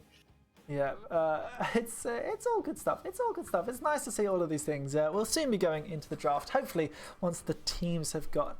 But what do you think we can expect on Alterac Pass? So, I don't know what these teams play, actually. No, I'm joking, of course. But I think Brightwing will be impactful. Obviously, it was really impactful in the last map that we just saw. But on a larger map as well, you know, globals come into question again. You've got things like Falstad. You want some wave clear. You might have some stalling heroes. You know, things like Junkrat can be really annoying on this map. Just firing a Q over the wall, constantly interrupting it. Something like that could be done for MM opponents, perhaps. You know, on the side of Owls, they seem to favour a lot more like Deckard Cain, Anduin, Johanna, Diablo. You know, really sort of, they've got very, very comfort picks on this side, whereas it looks like their opponents tend to play a lot of varied heroes. Yeah, and when you have a lot of varied heroes, that can either mean two things. Either you're going to surprise your opponents with whatever random draft comes out, or perhaps sort of not really confident about your draft. So it can sort of do two things, but I hope it's the former, as we may almost be ready for our draft. Yeah, just waiting to see if both teams are ready now. I mean, hopefully we'll be able to fire it away into this into game number 1 of the lower Nexus Rumble series. If you're wondering what this is, guys, and thinking, hey, Victor, yesterday you posted saying that season 13 was over with. It is, in terms of regular play, but this is the Nexus Rumble. starts in between. Exclamation mark Rumble tells you all about it. Yeah, it's almost like our Challenger Cup here on Heroes Lounge, where outside of the normal series, if you want to show that you're the biggest of your divisions, we do it split from Division 5 to Division 7, so we can have a bit of an inter-division fun, or from 1 to 4, which not always the top division wins, as we saw in our earlier series of Division 1 versus Division 2, where Frobius took the games. But never mind about that, we're going to draft for All-Track Pass. Yeah, and guys, there will be a contest up on screen for you as well. Exclamation mark points tells you how many points you've got. Exclamation mark bet A and the number of points for the team on the left-hand side is Owl Exterminators. Exclamation mark bet B and the number of points for the team on the right-hand side, the Mighty Mystery Opponents. Yeah, and they are going straight into this. Now we have the Mighty Mystery Opponents banning out Deckard Cain. It's one of Fallop's favourite heroes, but it's not the favourite hero. So perhaps the Mighty Mystery Opponents are going to be picking up that Anduin as a first pick. I think definitely those two healers, Fallop seems to favour the Anduin, the Deckard Cain. But then, as we mentioned, the two tanks as well for them, the Johanna, the Garrosh. There's Johanna, the Diablo. They also like Hanzo, and they're 6-0 on Hanzo, by the way. Ming being banned out there. It's been banned out against him 8 times in the regular season. On this side, Orphea being banned out. That's been banned out 7 times. They've got a 100% win rate with Orphea across 7 games. Yeah, I mean, you have to respect it. It is a really good hero if you're connecting those Qs and dancing around your opponents, especially when perhaps there's lacking of CC, being so incredibly impactful, and if that's when you're picking it, it's good. But we see Gazlo being the first pick here for the Mighty Mystery Opponents. Obviously looking to control those points and really get that damage in the offlane. Yeah, and we just saw a Gazlo pop off at level 20 in the Nexus Rumble upper series. We'll have to see if he'll do the same in the lower series. But as we mentioned, Fallop loves his Anduin, and that's going to be an Anduin and Imperius first pickups here for Owl Exterminator. They've picked Imperius 5 times, 80% win rate, and as we mentioned, Anduin is Fallop's second favourite hero after Deckard Cain, 71% win rate on this hero. Yeah, I mean, the CC follow-up that they have with the Imperius and Anduin is very good. But I think they probably want to pick some interrupts, and there we go. We see Brightwing and Diablo, two things that maybe can stop Imperius from impaling everybody on their team. Similar to how we saw Sonny play the ETC last game on Tomb of the Spider Queen. Yeah, the Diablo, Imperius into Diablo is one of those matchups where if Diablo manages to get the good combo, and there's a lot of follow-up, you got the polymorph as well into him, then you couldn't get the kills. But if Imperius lands a spear into Diablo, and the CC is there as well, and the damage, I wonder if we'll see it paired with a Jaina or a Greymane perhaps on the other side now. I'd be concerned playing Diablo. Yeah, for sure. Even with Soul Shield, you can't live through all of that, especially when there's so much CC going your way. But with Cursed Bullet now banned out, that instantaneous blow-up combo that we've seen a lot tonight goes over. But with Johanna now picked up, is that a Johanna offlane, or is it the Imperius offlane against the Gazlo? I don't know. No, it's going to be Imperius offlane, right? It should be. There's going to be Imperius offlane with the Johanna main tank. I can't see anything else, any other setups being done for it. I think it'd be a bit unusual to see that. I don't want to rule out Johanna offlane. I think it can be done in some situations, but probably not this one. As we see Chromie now being picked up with the Hanzo. 2 long-range picks to try and interrupt these channeled objectives. I really like the draft from the Mystery Opponents. Yeah. It's a lot of poke, isn't it? The Chromie and the Hanzo just poke for days. But if Imperius lands one spear on a Chromie or a Hanzo, they're going to be gone. Yeah, for sure. Like you can't survive very long in these scenarios. What is this final pick? It's going to be a big DPS, and it's probably going to be the Samuro, but it's Jaina, as you called it out. Maybe they're listening in. Maybe they're thinking, AV's got some good ideas. He's got a good head on him, on the top of their shoulders. Let's pick up Jaina.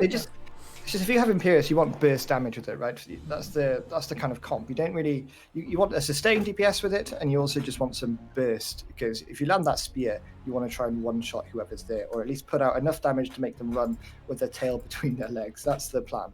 So Jaina with the Lunara. So the slow perhaps to try and set up the spear as well, and then with the Jaina burst damage on top of it. I'm excited for this first game. Yeah, two very different compositions. We've got the poke comp and we've got the blow up comp. If the poke comp can outrange them and kite them around, it probably goes over to them. But can Owl Exterminators close that gap and get the blow ups that they've always wanted? Yeah, it's going to be tough. Which way are you favouring it, poke or blow up? Ooh, I think blow up for me. I like drafting a one-shot comp, so I'm going to go bet 1,000 points transparent. 1,000? I was going to bet 600 on B, but you've called me out. I'm going to bet 1,001 on B. I mean, you just give yourself points anyway. I've seen you in chat, okay? I've seen it. I've seen you. Those points count.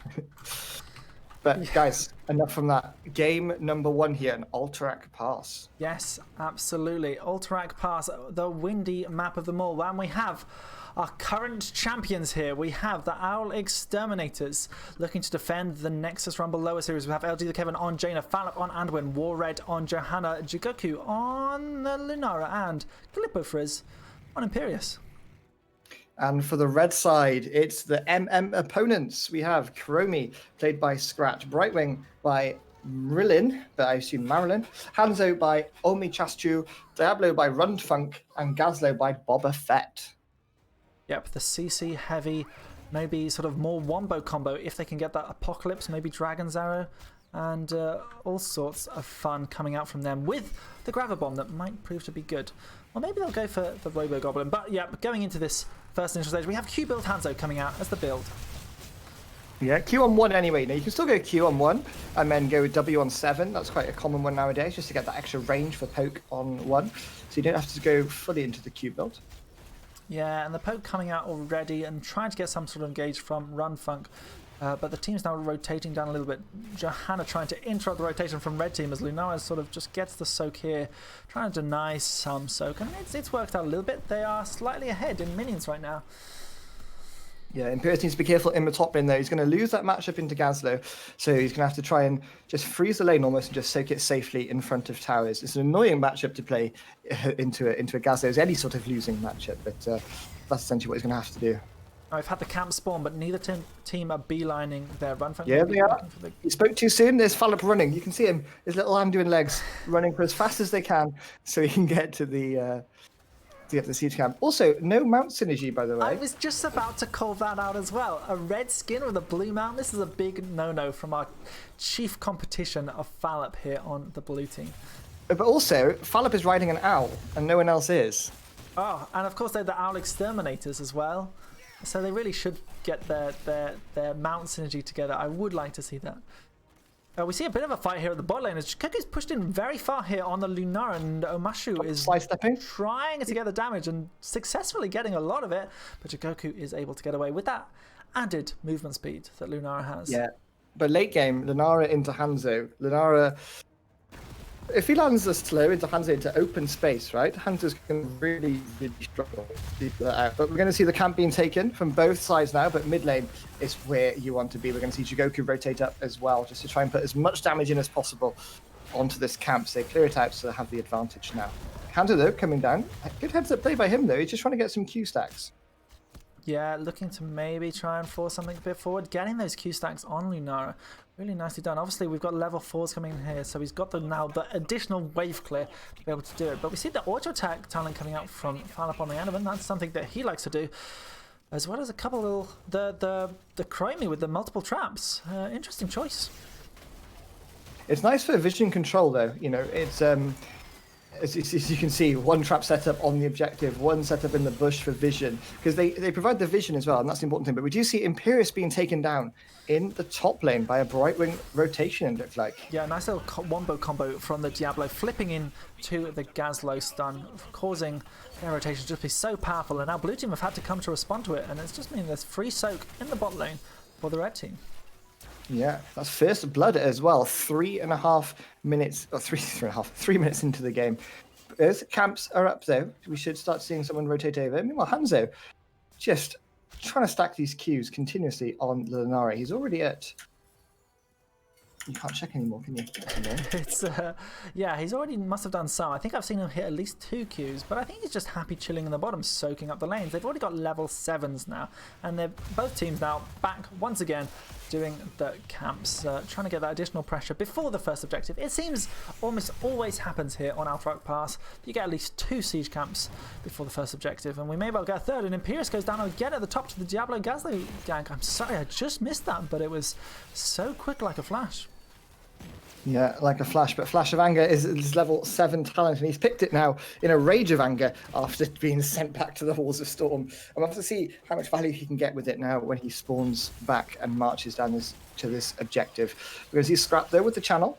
So we're going to see our first real sort of team fight of the game, I suspect, now coming in. Yeah, and is this where the Owl Exterminators have a bit more of an advantage? They have the Impale that we've talked about, and although the sort of pickoffs have come from the Diablo Gaslo comp, I think with the follow-up damage that they have on the side of Owl Exterminators, they should be able to take good fights themselves with a 5-man, and they look like they're pushing in now. The channel of the objective still is happening, 5 seconds left, and they're looking to stop it, but this means the Scrat is going to be able to get out, as Lunar is the one that has to channel it, and Ward Red is falling lower and lower. Teams now looking to face off, as they both have level 8.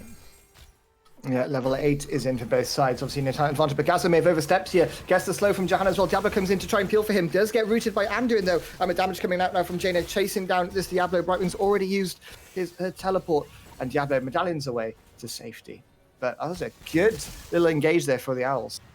Yeah, no one going down in this team fight phase we have right now, and they're both gone back to Soken. We have Lunara in the bot lane trying to get that additional pressure that Hanzo had for so long on the bottom, and it means that this XP is starting to even up once again.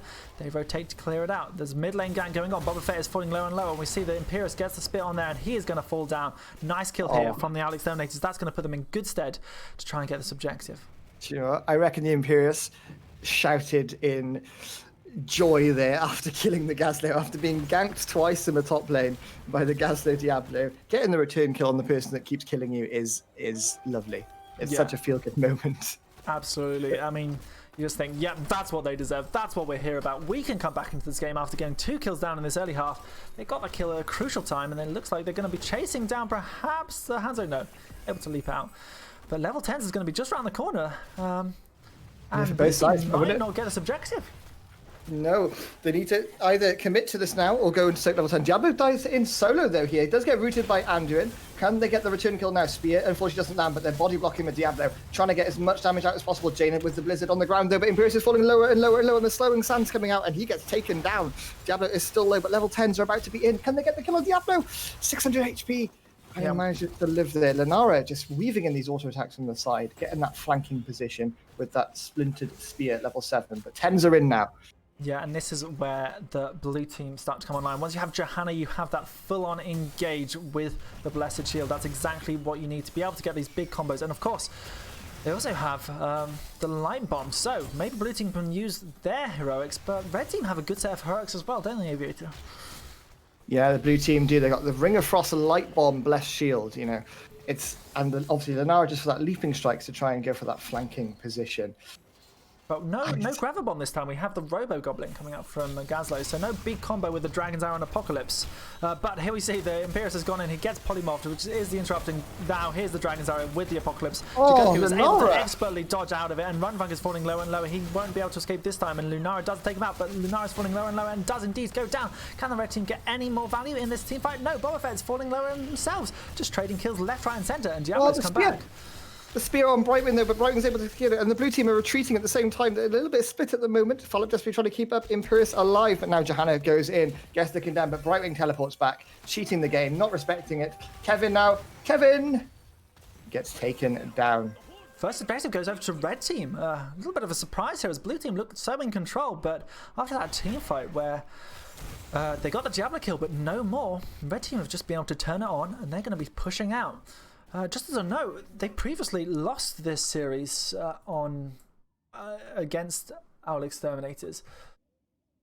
But we've got a bit of a pause here. Yeah, they previously lost this series against Owl Exterminators, and Alterac Pass was in that game. So, what are we going to see here going into the rest of this game? As, a bit of a tactical pause perhaps, as red team try and think, what are we going to do? I think Kramer might have disconnected, or perhaps something. But hopefully we'll get back to the action fairly soon, as this is an exciting match happening here in the Nexus Rumble lower series. Yeah, it looks like red team are ready. We're just going to wait for the blue team. Okay, so we've got our countdown. And we're ready to go. Yeah. With this first objective now spawning in favor of the red team, as you mentioned. Yeah, and they're looking to push it in. We have no camps out at the moment, but with the Gazdo at the top lane, with Robo Goblin, he's going to be trying to push hard, and Jikoku's the only one available to now try and defend that. We have Hanzo in the bot lane, maybe trying to get a bit of pressure against this Johanna, and in the mid lane, Diablo and Chromie are more than happy to go on the aggressive, as we're at now level 11, and we have the timeout from Chromie, so she can play a little more aggressive into this Imperious composition. Yeah, timeout, by the way, is a 5 seconds save, but unfortunately we have another pause coming out, this time from the same side. Now unfortunately they're having some sound issues, it seems, for the red team. We apologize for the delays, guys. Hopefully we'll get these fixed and we'll be starting back into this series as quick as possible. Yep, you do have to sort of sort these technical problems out, but the red team are in a good position, and if they get this, if they've been having sound issues from the start of the game and doing this well, if they fix that, you know, they could be onto a winner here. They're really putting on all the pressure, but it looks like blue team are also defending really nicely. Yeah, it looks like top lane, you know, they got the Lunara against the Gazdo. We'll be able to end up with clearing this out. Bottom lane, you've got Johanna able to solo clear it as well. It's only mid lane really that they're going to lose the full wall in this mid lane and the objective, obviously. And yeah, if you're just joining us, or maybe you joined from a little bit earlier and are a bit confused, what is this? This is the Nexus Rumble, and this is our lower series, which is Divisions 5 to 7 in the Heroes Lounge main EU Cup. But the Nexus Rumble is just something a little extra on the side. It's a winner stays on tournament where whoever wins this match will come back next week and have a new challenger against them to try and take them over as the champions of the Nexus Rumble. Some have said it's the most innovative and exciting Heroes of the Storm tournament there is at the moment. That is a great little thing that's been going around at the moment, and it's true. We have some of the best games here, but speaking of the best games, we're going back into this one. Yeah, back in this one, as we already see a Diablo going in here on Kevin. The spear not quite landing there. This mid four is going to be defended. Bot lane is being left by Johanna now just to make sure that he can go mid to try and defend it as well. Yeah, we see now the rest of the blue team having to Hearthstone. Maybe this is the opportunity the red team need to get the action going, trying to get forward. Runfunk is looking to maybe get the gank, and LG Kevin's positioning far forward, but not able to finally engage. Runfunk just keeping it chill, and not going for anything too aggro. Keeping it chill and light. Jaina chilling out here, but we do see Diablo just constantly looking, you know, he's looking for that engage, wants to get that flip combo off, but we're going to see the blue team opt to take their easy camp again. 2 kills to 5 so far in favor of the red team, and level 13 is in for both teams, so experience-wise, pretty even at the moment. Yeah, and you know, they're both once again going for these siege camps, almost like clockwork. Both teams know exactly when they want to take it, exactly when there's that lull in the action, and just means that they can take it freely. Obviously level 13 is coming in, and we have the Icy Veins coming for Jaina. Now this is going to be crucial for them to get that additional bit of damage that perhaps they've been lacking in these team fights, as that 60-second cooldown can cause all sorts of trouble. But Boba Fett getting focused here by Jikoku on the outside. We see Ward Red maybe looking to get the Blessed Shield, maybe looking to get... There's the Blessed Shield, follow up with us, follow up, and we see Boba Fett go down. Nice kill here coming out from the blue team. Yeah, nice rotation there, but it looks like Jaina might be getting taken down by Hanzo. Hanzo's chasing her. One more auto. And he manages to get it there. Hanzo playing extremely aggressive, but getting value here. We see Apocalypse combo coming in, Medallion Gaming coming out from Phallip, though. Does have pull maybe for the Johanna, but Johanna's got the Iron Skin and is able to walk away. Nice Medallion there from Phallip. Yeah, great use of the Medallion, and it's quite often in the lower leagues that sometimes it's not used to its full potential, but Phallip showing that in the lower leagues it doesn't matter, we can do great, and dodging out the Apocalypse may be able to get out. But first thought of the game goes over to the red team, and they're going to be in position for this objective as well, super late. Yeah, Lunara though, meanwhile, just pushing out the top lane, getting her team the experience. You know, she says, if you keep dying, guys, don't worry, I've got you. I've got your back. I'll catch the experience as necessary. But Diablo almost with full souls now, up to 96. Yeah, almost there, and that's going to be so good for the soul shield from level... wait, they don't have soul shield. What am I talking about? That's the Brightwing's been providing the spell armor. Yeah, so they're just going to be feeling pretty, upgrading that level 4 talent with the 100 souls. Yeah, unfortunately, Spear not quite landing here. We're going to see Gazlo in the bottom lane, pushing out the wave, just trying to get some siege value. Obviously, the trick to HOTS is all about structure damage. Yeah, you don't win by getting kills. You get wins by killing the You core. get wins. Yes. We're going to see Diablo going in on Kevin, maybe? No, didn't want to pull the trigger there. Kevin sort of sensed the Diablo coming down there and didn't want to give him the wall bang option. Yeah, we had Brightwing take the bribe talent on level 1, by the way. That's sort of meant that they're ahead on this camp pressure. It's going to get pushed down the mid lane here. And Red Team need to think, what are they going to do with additional pressure? As they're now on level 16, even Stevens. Can they get... But while also going on, Gazzo just set up his little turret army down in the bottom lane and took down the fort. That's a free fort for the MM opponents.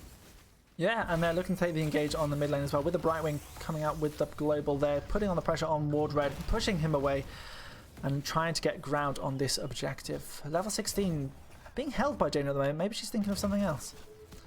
Goku needs to be careful. Oh, but manages to unstoppable and Medallion there to just make sure that Diablo couldn't engage. That's Apocalypse result. Really well played by Jigoku. Yeah, I mean, that was phenomenal. You saw the Diablo just about to do something, just about to flip him over, but... yeah, straight away the jump. Oh, and Ward Red blocking the Dragon's Arrow. That's beautiful stuff here coming out from the blue team. Maybe they can take this fight. And there's the stasis coming out to dodge the Ring of Frost after the Blessed Shield. Can they get anything more? Diablo goes down, but this has happened last time. Diablo's gonna be coming back, and Hanzo's putting out all the damage. Koku now jumping over Lunara.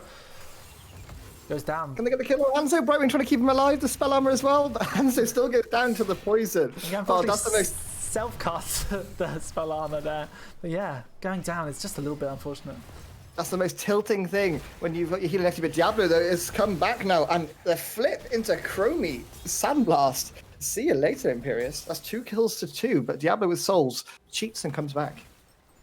And he's looking for more as well. He's got the flip available. He's got another Q. He stuns the Johanna. They want to get the kill on Johanna. Johanna with the medallion. No iron skin available. He does get silence and the slowed coming out. There's the iron skin. And it looks like she's able to retreat. You know what, Aviator? Sometimes it seems that iron skin comes off cooldown just when you need it. And that is exactly what it was there. It wasn't late. It wasn't early. It was precisely when it meant to come off cooldown. And Johanna gets away, which is going to be impactful as they now have to come back and try and defend this objective, as the mighty mystery opponents are currently in the lead of this channeling of the objective, and they've got 2 forts down. They're sitting pretty. Yeah, at the moment the red team really capitalizing on, you know, the Gazlo split push power almost. Just pushes out a wave pretty quickly, and as we saw earlier, takes the bottom fort, took the mid fort, and now top fort being focused as well. But this objective, we're going to see the blue team try and contest this. Maybe they can get some kills. The objective's gone. We see Apocalypse coming out, not quite landing. Double spear, though, in the back line here. Chromie with the stasis again. Bless Shield on top of it. There's the light bomb coming out, and Diablo gets taken down again. Ring of Frost not quite landing as Gazzo dodges out here. Lenara chases in aggressively, though. Wants to go in. Has another leaping strike available, should she so wish to go back in again. The spear not quite landing as Gazzo bomb interrupts it. And that's 1 kill on the Diablo. Yeah, they're constantly getting the kill on the Diablo, and you were talking about this in the draft, Aviator, how he is in danger, especially when there's a Jaina and an Imperius, and that's what they've been doing. They've been killing him over and over again, but the objective's gone over to the red team. So now they've got to think, well, we can clear it out while Diablo's dead, but we're not going to get much value on after that. But they are still sieging down this mid lane. You know, bot lane's going to be pushing freely at the moment. Top lane going to be cleared out by Lunara, so they are going to have to focus down on the bottom lane. Yeah, and Jaina's having to clear that out now. Red team may be looking to rotate down here as well, get the pressure. We're going to have another fight, but Diablo's not in range. Apocalypse as well in 25 seconds, so can't even help out with that global ability. Diablo not here, though. It could be an engage time for the blue team. We're going to see Lunara coming down as well before Diablo can get here. Gazlo putting out some damage, but Johanna now wants to go in. Gets the slow as well. Best shield comes out onto the 3 of them. The light bomb coming out as well, but Chromie dodges it with the stasis. Diablo is joining the fight as well. The hands are arrow in the backline, only landing onto Phallop. Johanna still running them down here. Does get stunned out by the Gazlo bomb as well. Diablo turns into Johanna, and Johanna goes down. A little bit too deep there, but the Ring of Frost lands onto 3. Imperius with the combo gets the spear onto Diablo. Can he get the kill onto it? Brightman with the healing, though. Imperius gets silenced out as well, and he gets taken down. There seems to be a little bit of miscommunication there as Lunara headed just straight top to soak away. She was a little low on health, it seems, but the you know, the engage was really good from Imperius afterwards, trying to get the kill onto Diablo, but without any damage follow-up, just wasn't quite enough. And Red Team are able to walk out and make this decisive boss call here at the bottom side of the map. Yeah, bottom boss being taken now. I wonder if they go for a double boss play, or will they just opt to try and push down this bottom lane with it now? Yeah, it looks like they're rotating top, maybe to try and catch out Lunara, as she's gone to get the first fort for the blue team. We're almost level 20 Aviator. And which side do you think is the better?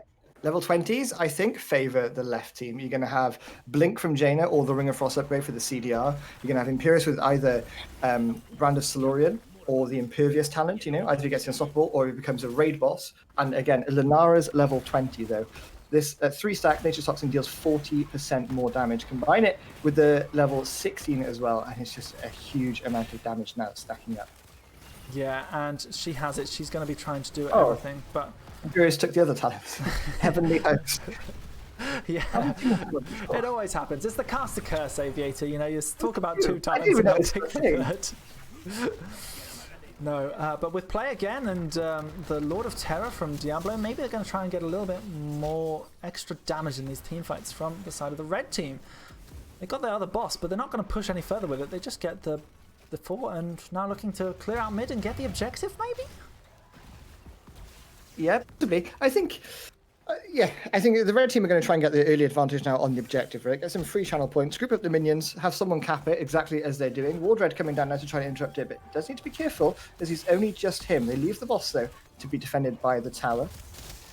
And now we're going to see the engage coming in. But look at the zoning tools that they've got on the red team. You've got the slowing sands, you've got the Gazlo little turret army. Yeah, and they're just making sure nothing can happen. Boba Fett maybe thinking, oh, I can do something good here. Look at how many turrets there are. This is the new Gazlo. He's walking through it. Oh, but Gazlo is very far forward. He's going to have to pop his Robo-Goblin soon if he wants to survive. There's 55 armor from the Brightwing, and all the turrets are now dead.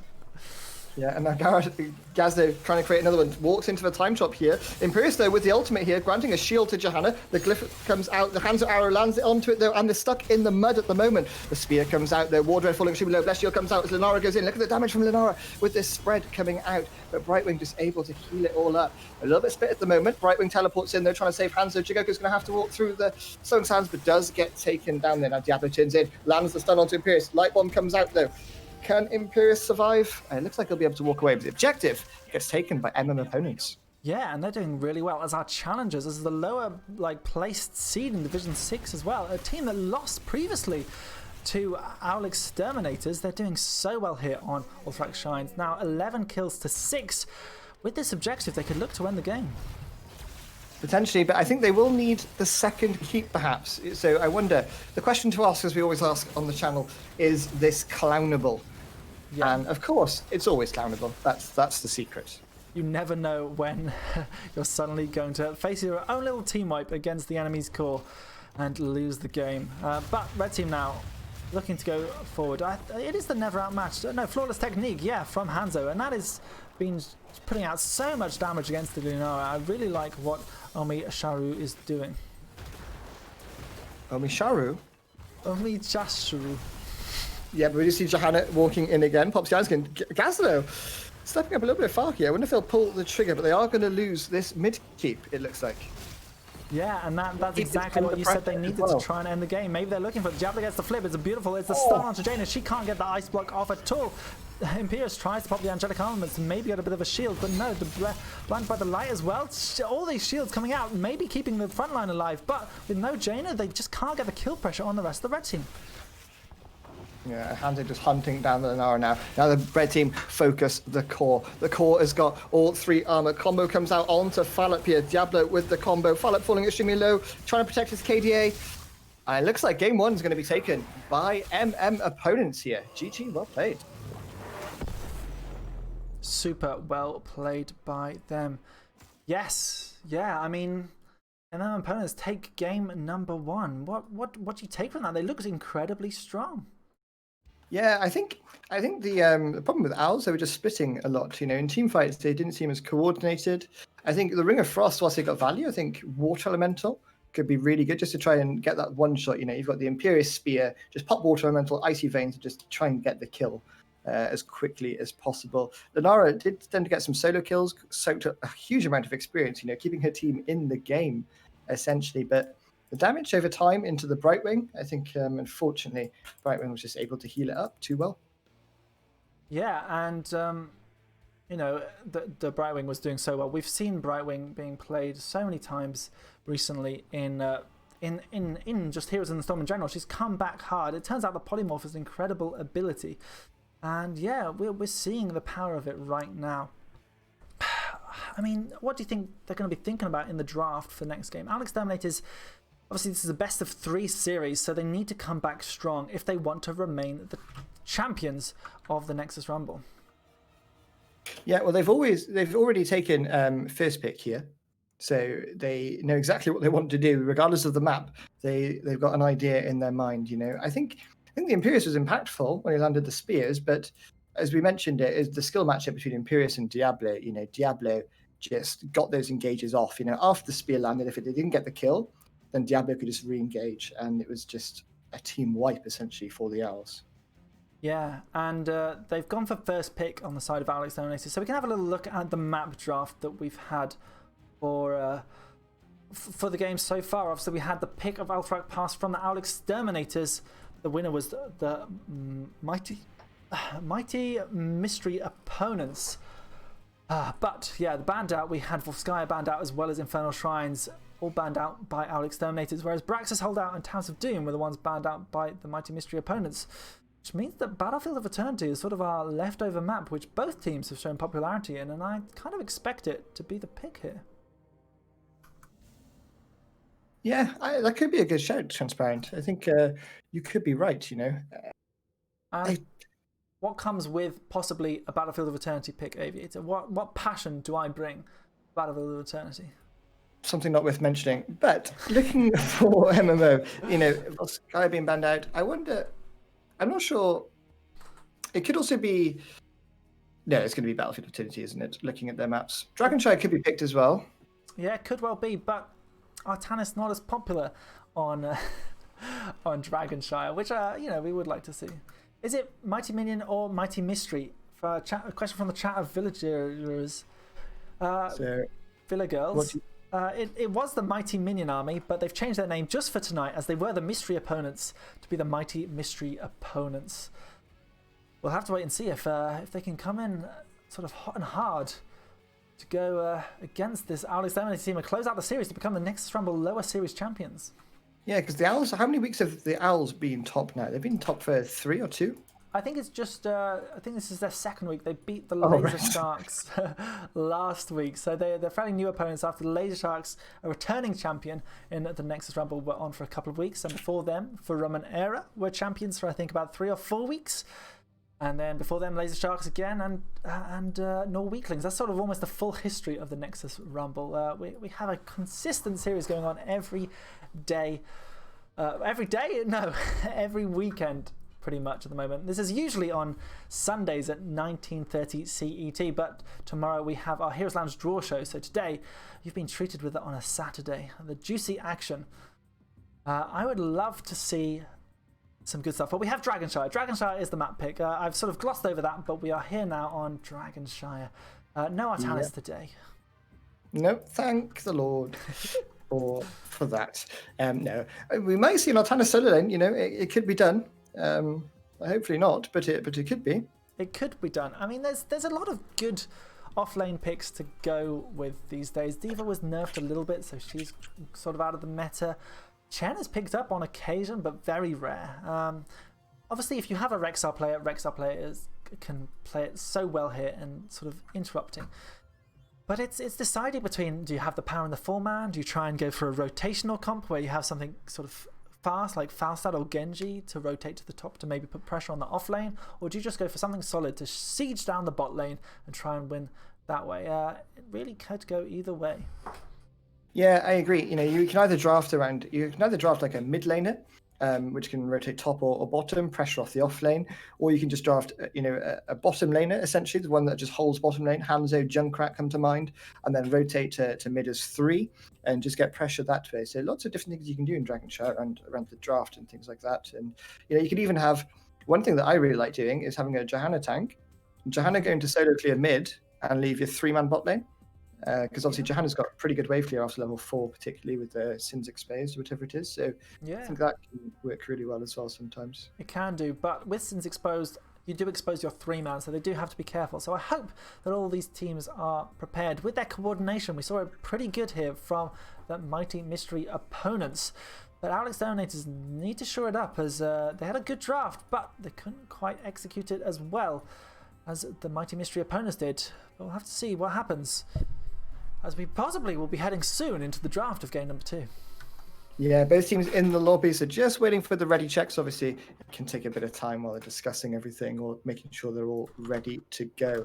But Dragonshire, looking at Alex Terminators, this regular season, they've played at Dragonshire themselves twice with a 50% win rate. And on the other side, Dragonshire's been played 3 times with a 66% win rate. So 2 out of 3 for opponents and 1 out of 2 for the Owls. So I wonder if there's anything in particular that the Owls can do. Have they learned from it? What can they do better? And I wonder if they'll see the draft change slightly. The first map banned out a lot of DPS picks against the opponents.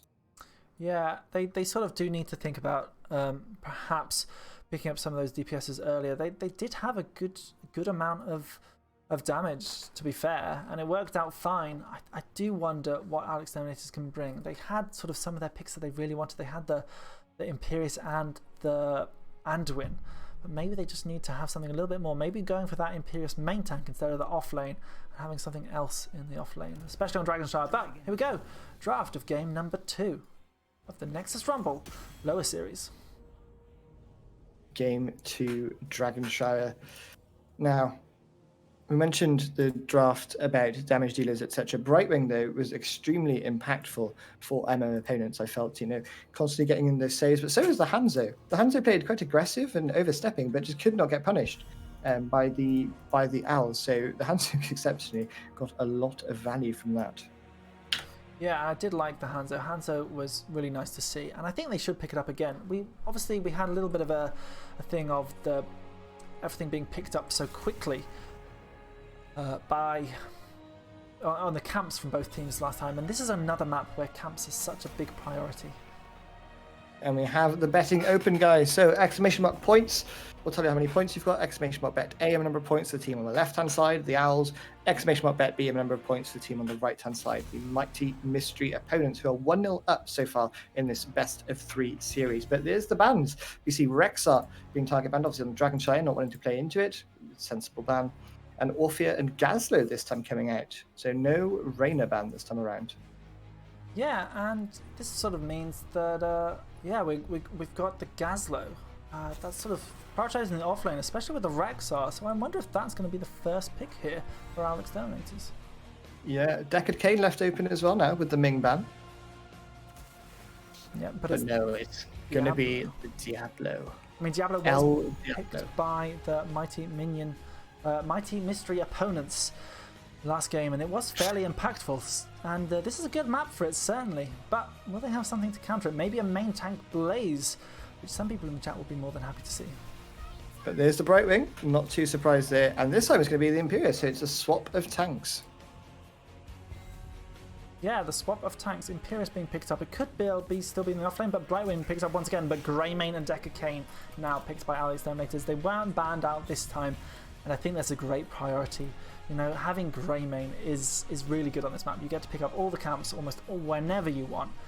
Really nice this draft so far from the Alex Dominators.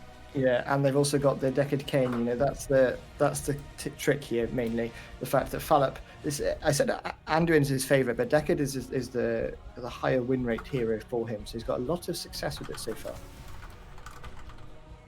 We see the Samuro band out. We were talking about this earlier. LG the Kevin does play indeed Samuro, and it can be incredibly annoying, and there's additional camp pressure, and sort of you've got that semi-global that you can dance around the map, maybe get the point contested and channel the objective. So nice ban here from the Mighty Mystery Army. You mentioned it earlier as well, in terms of, I think you mentioned Kevin is a Samuro player, so if there's a Samuro player that you know about, just ban it out. But they ban out the Johanna, so possibly they're thinking Imperius is the offlaner here. Yeah, and I think that is sensible still. You know, you talked about it as well, the rotation, and Johanna can really put a spanner in Diablo's works. But EDC's been left up. The EDC has not been picked in this whole series. I don't think it was even banned in game number 1. No, it wasn't banned. It wasn't picked. No contest, but we see Jaina and Garrosh being picked up. So it is going to be offlane Imperius. Now, they've got the chance to counter it. Or this could be a 4-man Imperius, perhaps. You know, they could even draft it that way around. It that really could. could. Obviously, Omi Chasharu was the DPS player last game on the Hanzo, which I expect they're probably going to pick up a Hanzo again, as it's sort of. But so was Scrat. Scrat was the DPS player last time, and he picked the Imperius. Yeah, so I really don't know here with the MM opponents, but Junkrat is now picked up by LD the Kevin, and Clipper Frizz gets the Leoric. Leoric matchup in the top with Imperius on this map. What's it like? Do you get the wave clear much better? You get the wave clear, but if you opt to trade in, then you will lose the trade, I think. If you hit your drains, obviously, as normal, then you will win it. But get speared and eat his E ability, and you're going to get farmed. So essentially, dodge out the spear, and make sure just to unstoppable away from the E. But Falstad being picked up, though, to hover in the mid lane and then be able to rotate top or bottom with that Brightwing as well. And you can Brightwing port on Falstad as he's about to fly as well, right? And you just end up with double global landing there as well. A big global surprise where you don't really know what to expect, but boom, there's a Brightwing, there's a Falstad. Oh, everything's suddenly in my face. And there's no Artanis, which makes us even happier. So we see here now, this draft, which draft takes it for you, Transparent? Which team are you going to bet points on? Because I'm betting A, because I want a map number 3. I do want a map number 3 as well. I would bet A as well, but I think I'll have to bet B to sort of try and balance that out a little bit. I'm going to go ! Bet B 500 as I like the double global. But as betting closes incredibly soon, we go into game number 2 here on Dragonshire, and our contenders who are 1 map ahead. Yes, this is the mighty mystery opponents. We have Omi Chashu on Falstad, we have Boba Fett on the Jaina, we have Rundfunk on Garrosh, we have Scrat on Imperius, and Merlin on Brightwing. And on the left-hand side for the Owls, we have Fallop on Deckard Cain, Calippo Frizz on the Leoric, Jigoku on the Greymane, LG the Kevin playing Junkrat, and the tank Wardred on Diablo. Yeah, both teams now going straight into this. We see fairly standard talents on both sides. Once again, the bribe coming out from Brightwing, maybe to try and get that camp pressure that is inevitably going to come out from the Greymane. But already the Junkrat booting himself in, and Runfun gets the throw. He's falling lower and lower. The polymorph goes down and 22 HP, and the auto attack from Garrosh does it. The Brightwing heal coming out here, trying to keep Garrosh up. That's a quick first blood here in game number 2. Yeah, I thought the Junkrat got thrown, and then I saw that he booped himself. Yeah, just a little bit of an ambitious boop here. Maybe trying to get some of that trait value in the team fights. We'll have to wait and see. But the trap's still slowing down rotations. I don't think this is where the composition engage. I always say if you've got a Junkrat comp, you're not going to get a kill pre-level 10 because you just don't have the damage. Yeah, I agree and disagree. You can set up a lot of CC with it there. You know, you've got but essentially Junkrat now needs to set up in the bottom lane, and then you just have Greymane, Deckard, Diablo rotating into the mid. You know, trying to out clear because the 4-man, I think wave clear wise, obviously you've got Jaina to use her cooldowns, but if Jaina doesn't rotate, then the wave clear is going to be favoured on the blue team. Yeah, in terms of rotations. Just as a note, we've got Falstad in the top lane as the sort of off laner, which is a little bit interesting. So it is a 4-man Imperius after all.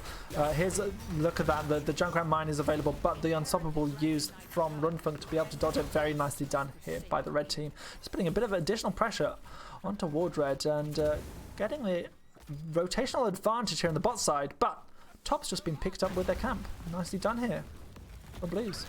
Oh, Scrat gets booted over though. Does have a spear to safety.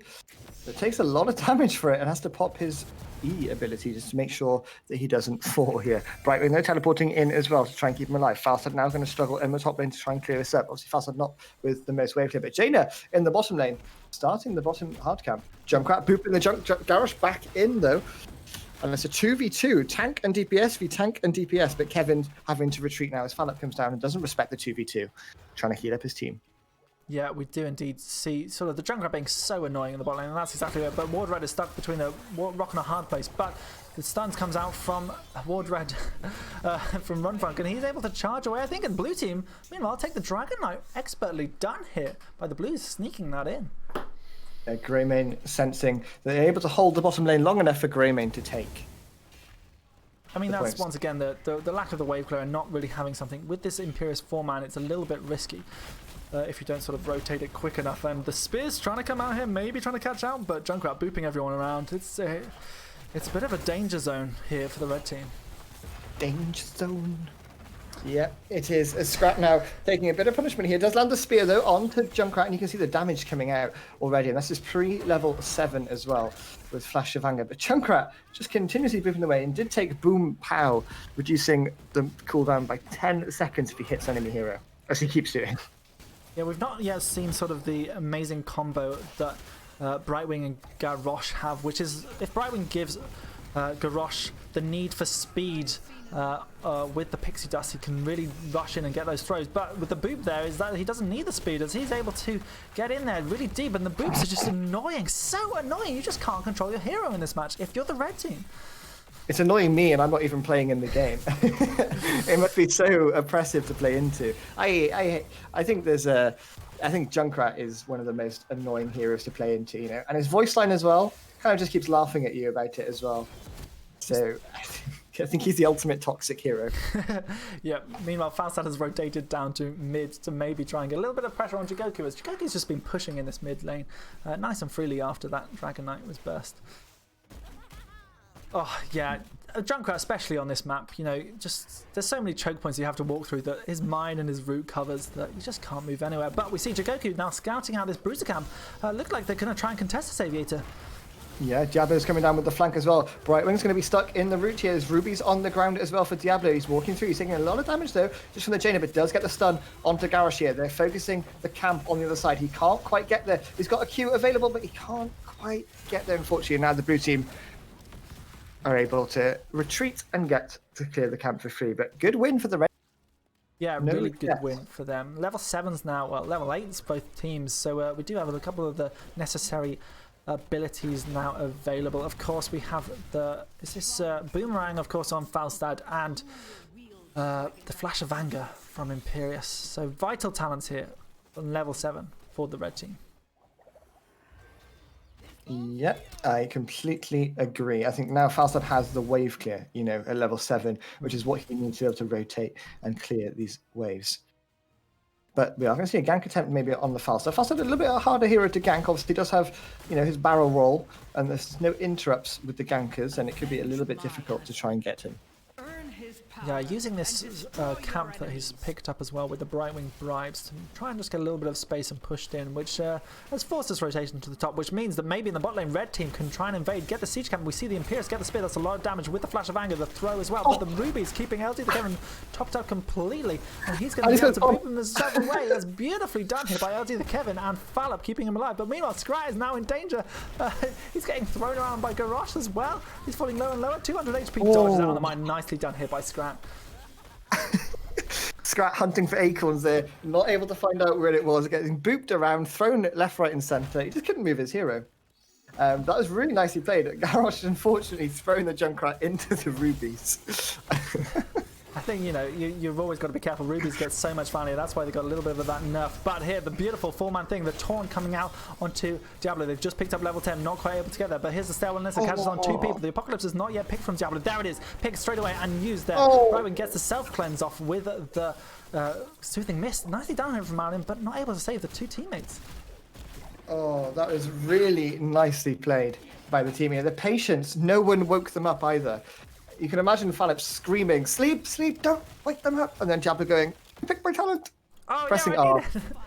And then securing both kills there. I wonder if he pressed R before he picked the talent Aviator, just because he was thought, oh, we got level 10, I just press it. Oh, wait, haven't got it yet. And then picks it up later. But yeah, now, second Dragon Knight of the game, pushing in the mid 4. It looks like they're going to take this first 4 of the game. Yeah, Greymane split pushing in the bottom lane as well. So I really like this. Essentially, when you get the Dragon Knight, you want to push one lane. And unless it's the late game, you know, you do really want to split push in the early game. Junkrat, again, just constantly booping himself to safety now and does have that Riptire for additional damage should he so need it. Yeah, we've got to shout out Fallop here, who's doing an incredible job keeping up the HP of the blue team, making sure they survive. But look at this, Runfrank is caught by himself, 5 blue teamers around him, but with the armor he's fighting for a little bit longer, but not long enough. As we see now, the medallion popped here to keep Brightwing to safety. Falstad maybe in a bit of a trouble themselves, as they're going to get chased down by the rest of the team. But looks like Mashu is going to get fallen down. No, they don't want to chase after him, and the Junkrat Riptide is just going to clear the wave here at the bottom. Yeah, Junkrat, not the best driver, it seems, as his Riptide did go into the bot lane instead of going to kill the Falstad at 10% HP that was trying to retreat. But they do secure the mid fort. And it's a hinterland of Falstad, by the way. It is a hinterland Falstad. That is really interesting. Obviously, Gus gets a lot of value at times, but with the new buff, the slightly wider Hinterlands Blast, maybe it's going to get some superb wombo combo with this Garrosh Imperious combination as well. You know, if you get a big Taunt, you can get a big Hinterland. That's just basic maths there, Aviator. Yeah. Yeah, you know, when you're in your maths class, you knew that, Taunt plus Hinterland, big damage, equals win teamfight. That's what I learned when I did maths at school, for sure. It was how to win whole Explains a lot. Anyway, we're going to see the red team trying to engage his spear, not quite landing on Kevin, as he's able to dodge it out, but Gareth does have the throw. James is clearing the wave at the moment, though, putting out some damage on Diablo. Brightwing trying to heal up the team. It's a 4v4 in the bot lane. Falstad currently on the hard camp. Level 13's picked up, so that we now have the Diablo charge with the stack, and we have the Ancient Blessings from here. But Scryer has been sniffed out by the Diablo. Goes in, gets the Junkrat as well. Actually, the Kevin gets taunted, and he gets blown up as well. But here comes the sleep into the APOC combo, but there's no Junkrat to follow up. It's just Jikoku who's going to have to shred away at Runfuck with 75 armor. He's going to survive for so long, and Ward Raiders look like he's in trouble instead now. Yeah, Brightwing able to heal them up as well. I was so unlucky from the Junkrat there. You know, he tried to get his mine off, but got taunted and just blown up before Fallout could even have time to throw a potion on his head. Really nicely played by the red team. And with that, they're going to invade the easy camp. Obviously, they've got Jaina for the camp clear. Yeah, Jaina coming here to maybe snipe away camp, but they need to be careful as the blue team is now taking over both sides. Junkrat is alive as well. It's going to put an awful lot of pressure, but yeah, Falstad at the top is just going to shell away at Leoric and maybe get this kill with a couple more auto attacks. Hits the Hinterland Blast and does get the kill. Oh, what a reset there. Down to 85 seconds on that cooldown. But it does mean they take over the top lane very handedly. Yeah. Getting very Garrosh with the throw though. Good medallion there by Diablo, dodging out on the taunt and the CC follow-up there. Coming out Junkrat, just booping them away some more here. Look at the traps as well in the bush. You know, Junkrat is just so toxic, booping Garrosh away again. But both channels are being capped here. Falstad flying into the mid lane here. No interrupt available. Oh, so quick. Milliseconds, and Warred picks up the kill. Yeah, Indomitable being popped by Garrosh now, able to dodge out. Scrapped coming up as well, but now bottom lane, Junkrat is capping it as Spear comes out onto Diablo. Taunt is available as well. No, Taunt is not available. Stay a while and listen lands as well. The Entomb comes down in the Apocalypse, not quite in synergy here. Riptide though coming in, trying to chase them out. Big boom, lands onto 2. But the red team are able to retreat this one. Yeah, red team only had a short nap. They weren't in a deep sleep state. They got woken up by a couple of little things there, left, right, and center. But here, the red team going back in. Not much mana on Imperius, and he's going to be in danger here as he gets rooted well. Uses the medallion to able to cleanse himself out. The taunt, they're coming back in, and that's a lot of damage going into onto the front line of the blue team. But Runfunk now is in complete danger, and blue team take care of him. That looks so good for the red team then for a second. You know, they get the double taunt, they get the double spear, and the Jaina damage on top, the burst. But it just wasn't quite enough to get the 2 kills there. You know, I thought for a moment the red team was just going to turn that team fight. You know what red team were lacking at that point? They were lacking the Hinterlands Blast. Although Falstad used it to confirm the kill on the Orc was on such low HP that he was going to have to Hearthstone anyway and go back. So I think, you know, Falstad may be thinking, going for the kill is nice, you get the XP as well, but in terms of getting the positional advantage on the wave, it's not really worth, and they missed out on it in the team fight there. So maybe holding on for that a little bit longer in these later game fights to be able to get those crucial kills and swing the momentum back in the way of the mighty mystery opponents.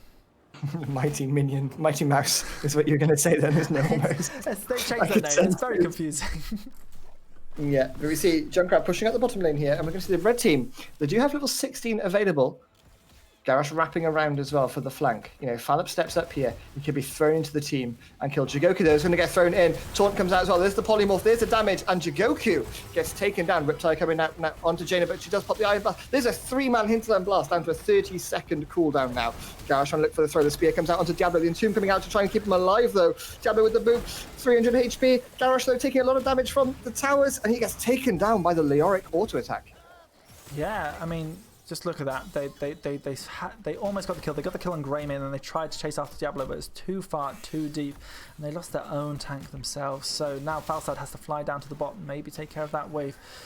Really have to think about what's going on here as we see Imperius taking this shrine at the bottom, but Leoric's taking the one at the top. It's just going to be a ring around the roses here in later stages of game number 2 in the Nexus Rumble lower series. Yeah, a ring around the rosy, it is indeed. But we're going to see Imperius being comboed by Diablo, completing his quest as well on that Q quest. So gets that additional damage now. Yeah, what can the rest of the red team do? They've got to sort of think, well, how can we snowball this little break that we've had? Leoric's pushing in hard at the top. Maybe they could try and get some value here with their global heroes, as they've sort of just been using it defensively rather than offensively right now.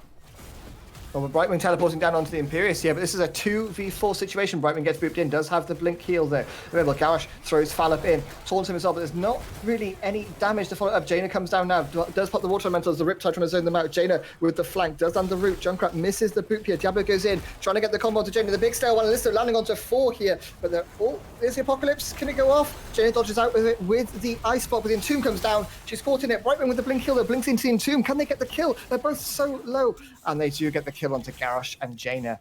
But meanwhile, while all this was going on, the Dragonite was taken by the red team. Yeah, they've got it. They've got this Dragonite. They have it. They're going to push in hard. They have the tools to be able to defend it, though. Junkrat and Greymane should be able to make light work, and I don't think they'll be able to get much value without any additional pressure from the red team. So well played here from the blue team, valuing a nice team fight over the Dragonite.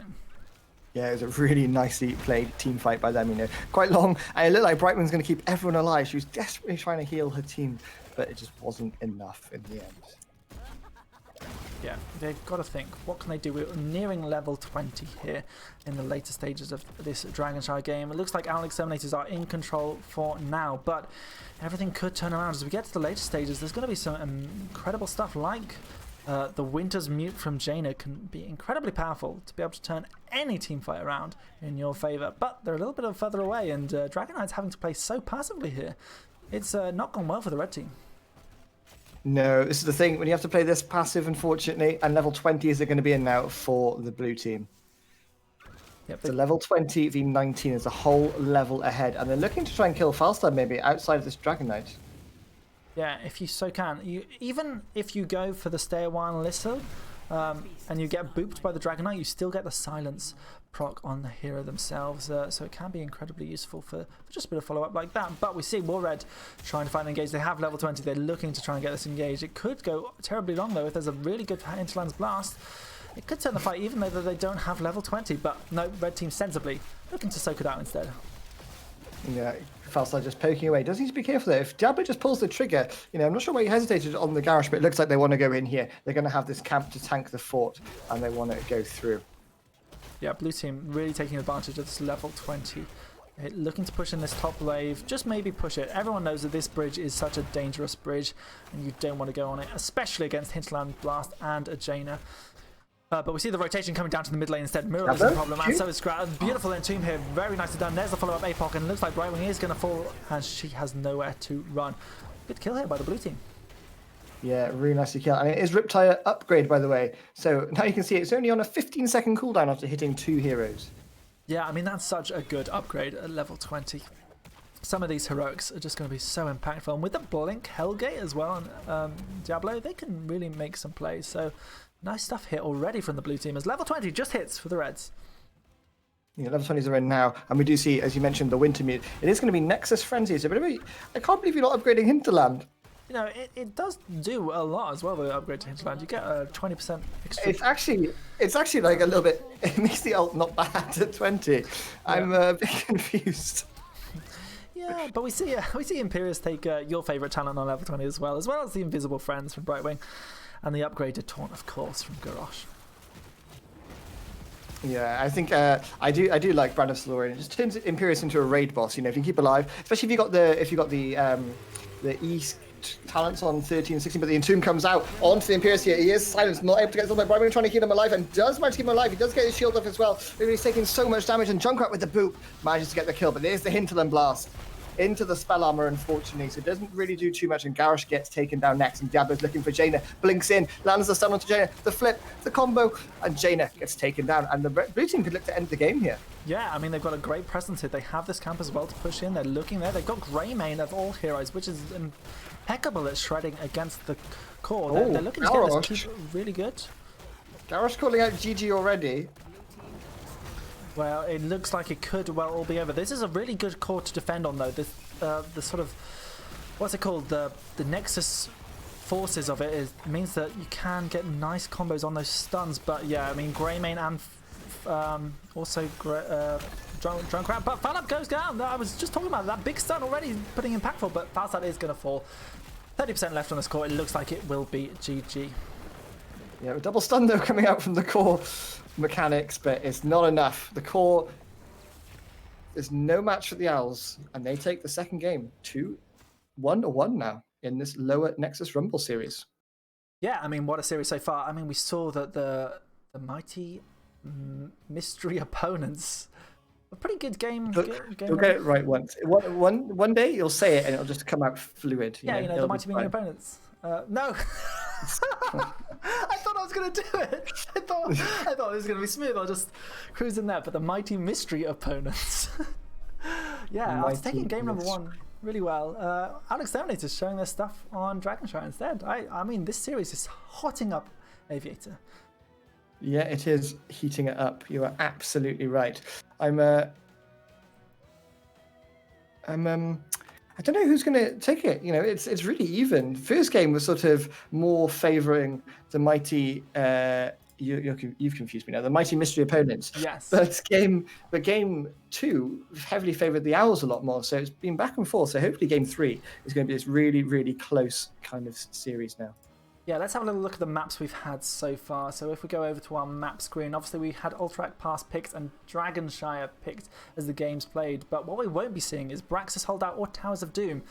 Neither will we see Infernal Shrines, the Heroes Lounge favourite, or Volskaya Foundries. So what's left is sort of the 2 old standard favourites of Cursed Hollow and Tomb of the Spider Queen, or the slightly juicier Sky Temple or Battlefield of Eternity. Where do you think these teams will head to? Depends on if Scrat takes first pick, which he has. I was going to say, because it could be BOE if Mighty Mystery opponents wanted God's sake. If they wanted Battlefield of Eternity, I think that'd been fine. But opting for first pick, leaving the Owls to choose between Cursed, BOE, and Sky Temple. Yeah, you sort of do think. I reckon it could be Cursed. They've played it once with a 100% win rate. I would love to see Sky Temple. BOE, they've played it 4 times with a 50% win rate. But if you look at the other team, if you compare win rates across maps, you can see Cursed Hollow on the other side. They played it 3 times, only won 1 of them. They've played Dragonshire though, and their positive win rate on Dragonshire. So, and I think Sky Temple is just a bit yikes because it's so passive. I much prefer Team Fighting, but it's going to be Battlefield of Eternity. Yes, Battlefield of Eternity picked up by the Owl Exterminators. A good solid choice where we could see Artanis if they've been listening into this. Please mute stream now. Thank you. No, we love to see the Artanis. It can be so creative, and we've seen some amazing compositions on this map as well. You have the great sort of double bruiser that we've had in the past, the Furuman era and earlier Nexus Rumbles, or even just the full-on race compositions with Vala and Greymane, just trying to go against it. But I'd like to see some variation. Maybe even Butcher. I've called it out before. I'd love to see it. I'd love to see it. Love to see Butcher. Butcher for 2020. Okay, I'm sure that's the election that everyone cares about at the moment. Nothing else going on in the. Vote to see Butcher in Heroes Lounge. That's what I want to see. Yes, we're just trying to get both teams into the lobbies now. But BOE, looking at what the GPS has picked so far for both teams, the Ming has been banned out. There's Reyna that wasn't in play last game, but the Mighty Mystery opponents do like Reyna. It was banned out against them in the first game. So I wonder if we'll see that make an appearance. Yeah, and no, it did sort of. They succeeded so well in game number 1, and what did they execute well in game number 1? It was sort of a poke composition, and BOE can really favour poke compositions. So if they draft something very similar, maybe with the Hanzo, maybe with the Kramer again, that could go well for them. What they didn't do in game number 2, of course, is defend against what was the relentlessness of Greymane. I think they will ban out the Greymane, if I'm honest, in this first rotation. Yeah, I completely agree with you. I think Greymane is going to be, a value. The Thrall could make an appearance as well. I know that Mighty Mystery opponents do like playing Thrall. They picked it 7 times so far. It's been banned out against them 8 times, and it's quite good on this map. You can draft it in the 4-man if you want to as well. You can go for that sort of Crash Lightning Earthquake kind of setup, or just an offlane as well, because you don't necessarily need the wave clear on this map. Obviously, it's helpful, but not necessarily required. Yeah, so both teams are now in the lobby. We may well be going into our draft scene just very quickly. Both teams really prepped. I couldn't say which way it could go right now, and I think even in the draft we won't be able to know. These teams are phenomenally equal. Both top-level Division 6 teams looking to close out the Rare Cup. Of course, if you want to know who might be playing who in the Rare Cup, tune in tomorrow here on this channel on Heroes Lounge for the draw show, where we'll be drawing out all the names from the top 8 opponents of each division of who they might be playing in the group stages of Heroes Lounge Season 13. Will you be tuning in, Aviator? No. I'm going to sit at home and not tune in. No, of course I'll be watching. I want to find out who the mystery guests are. One was already spoiled today, so I want to see one as well. I want to see who they are. Yeah, it's going to be... Actually, I know who 2 are. Actually, 2 have been spoiled to me already. But hopefully I won't know who the lower ones are. Yeah, maybe you want to know sort of who are the top picked heroes, who is the best player in certain divisions. That's what you can find out in the draw show as well. There's a plethora of statistics that are provided to you by the lovely Stats Corner themselves. With Karis. But here we go. Enough about tomorrow's activities. We've got to finish off today's, and it's Battlefield of Eternity. Yeah, as always, guys, there will be a contest up on screen. Exclamation mark points tells you how many points you've got.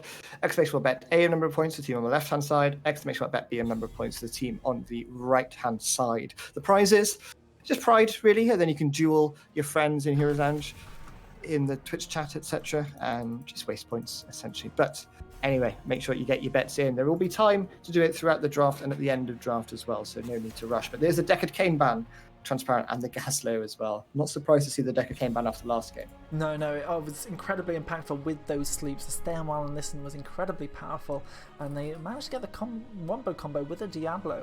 Nicely done from them. But obviously with first pick now on the side of the Mighty Mystery opponents, they battled the Li Ming. I think it might be a first pick Chromie, or maybe even the Greymane to deny it from the Alex Terminators. Diablo is also 100% in this series, and there's the Reyna ban. But Orphea's been banned out. Remember this. Orphea's been banned out every map so far against them. Yeah, and it's a good teamfight hero, but not very good on the race. And I think that's what Alex Terminators are doing. They're sort of putting an ultimatum against them. But Valor being picked up, this leaves Greymane still open for the Alex Terminators, which I'm sure they will now pick up. But Valor's a decent amount of race, and what if it's the sort of hyper carry Valor, Zarya? Uther, yeah, you could have Uther offlane, Zarya in the 4-man as well. Really I don't know about that kind of comp on. I don't know, it's very good for team fights, but obviously you do want race as well. And if Valor's stuck racing, then you've got no hyper carry with you. But they are 4-0 on this Valor. But there's the Greymane that you mentioned, and an early pickup on May. Oh, I like this though. Yeah, the denial, the picking up Anduin against them, and with Johanna as well. Anduin does really well actually healing Valor. You've got a point and click heal, which is sort of important when having Valor, as well as, being able to pull them out to safety when they go in a little bit too deep, getting those auto attacks, keeping up the hatred. a little too much. So far, the draft's really strong for both teams, and there's the Orphea ban. I think every Valor player has been guilty of that at some point, right? Your hatred's about to run out. You just think, oh, just right-click the wall, and then all of a sudden you just get slapped by something, and you go, team! Aviator, I'll put my hands up now. I really apologise for anyone who was in my brawl yesterday when I was playing Valor. I think I died about 15 times. It was not good. How did you die 15 times? Okay. Oh, there we go. Unlucky. So everyone tuning in, there you are. If you see Transparent on Valor, just good luck next. But there's the Jaina ban against them here, which was picked up. Jaina has been... So we've seen a 100% participation rate of Jaina, Ming, Decade, and Anduin so far this series. Yeah, I mean, they've been strong picks all around. I think sometimes when you set the meta in game number 1, you sort of feel like you have to ban them out in the next one or pick them away from your opponents to get that impactfulness. So, Hanzo now being picked up by LG the Kevin. This is another denial. I really like it. And with the Malfurion as the support, yeah, I mean, it makes sense. Getting that Malfurion is going to be good for healing up the Hanzo and getting those follow-up roots on the Maze slows. We mentioned Hanzo in the first series, who was picked up by the mighty mystery opponents, but Owls do like Hanzo. They're 6-0 on Hanzo themselves. So we've got a 4-0 Valor going up against a 6-0 Hanzo. Spicy stuff so far, but there's the Chromie as well. So squishy backline. Oh, for God's sake. Yes. I'm so happy. I just always... they've been listening, haven't they? I hope they were listening, and I hope it was for me and not just on a whim. But I mean, it's going to be good. It's going to be good. You know, you get the big blind for against the Greymane. You can just auto attack into stuff a lot, and you get the additional siege damage. So Aviator's gone for bet A at the moment. He's going to be not backing the Artanis, but it's going to be against the D.Va. I mean, I'm going to back the Artanis all day. I'm going to dump so many points into this. I'm so glad that they did it. Yeah, they say Scrat said Artanis for Transparent. Oh, I'm so glad Scrat's been listening, and what a good fellow, a true fan of the Nexus Rumble here on the mighty mystery opponents. It's 3 words. It's 3 words. It's 3 words I can't remember. In English, it's 3 words. Transparent. You only speak English. I only speak English und ein bisschen Deutsch. Wunderbar. Wunderbar. Transparent. Yeah. But here we go. I think the Chromie is going to be the real problem there. We talked a little bit about the Artanis because it was fun, but Chromie being picked up, that's going to be a real thing that we're going to have to watch for as we go into game number 3. Here on Battlefield of Eternity. Battlefield of Eternity. Game 3, the decider of the Nexus Rumble Lower Series. In the left side for Owls, we have Wardred on Mei, Jigoku on the Greymane, Kevin playing Hanzo, Fallop on Malfurion this time around, and we have Calippo Frizz playing D.Va.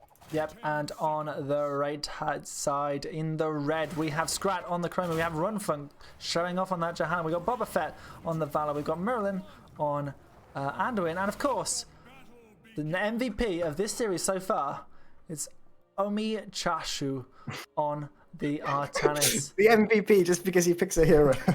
he picks a hero for me. That's not rigged at all.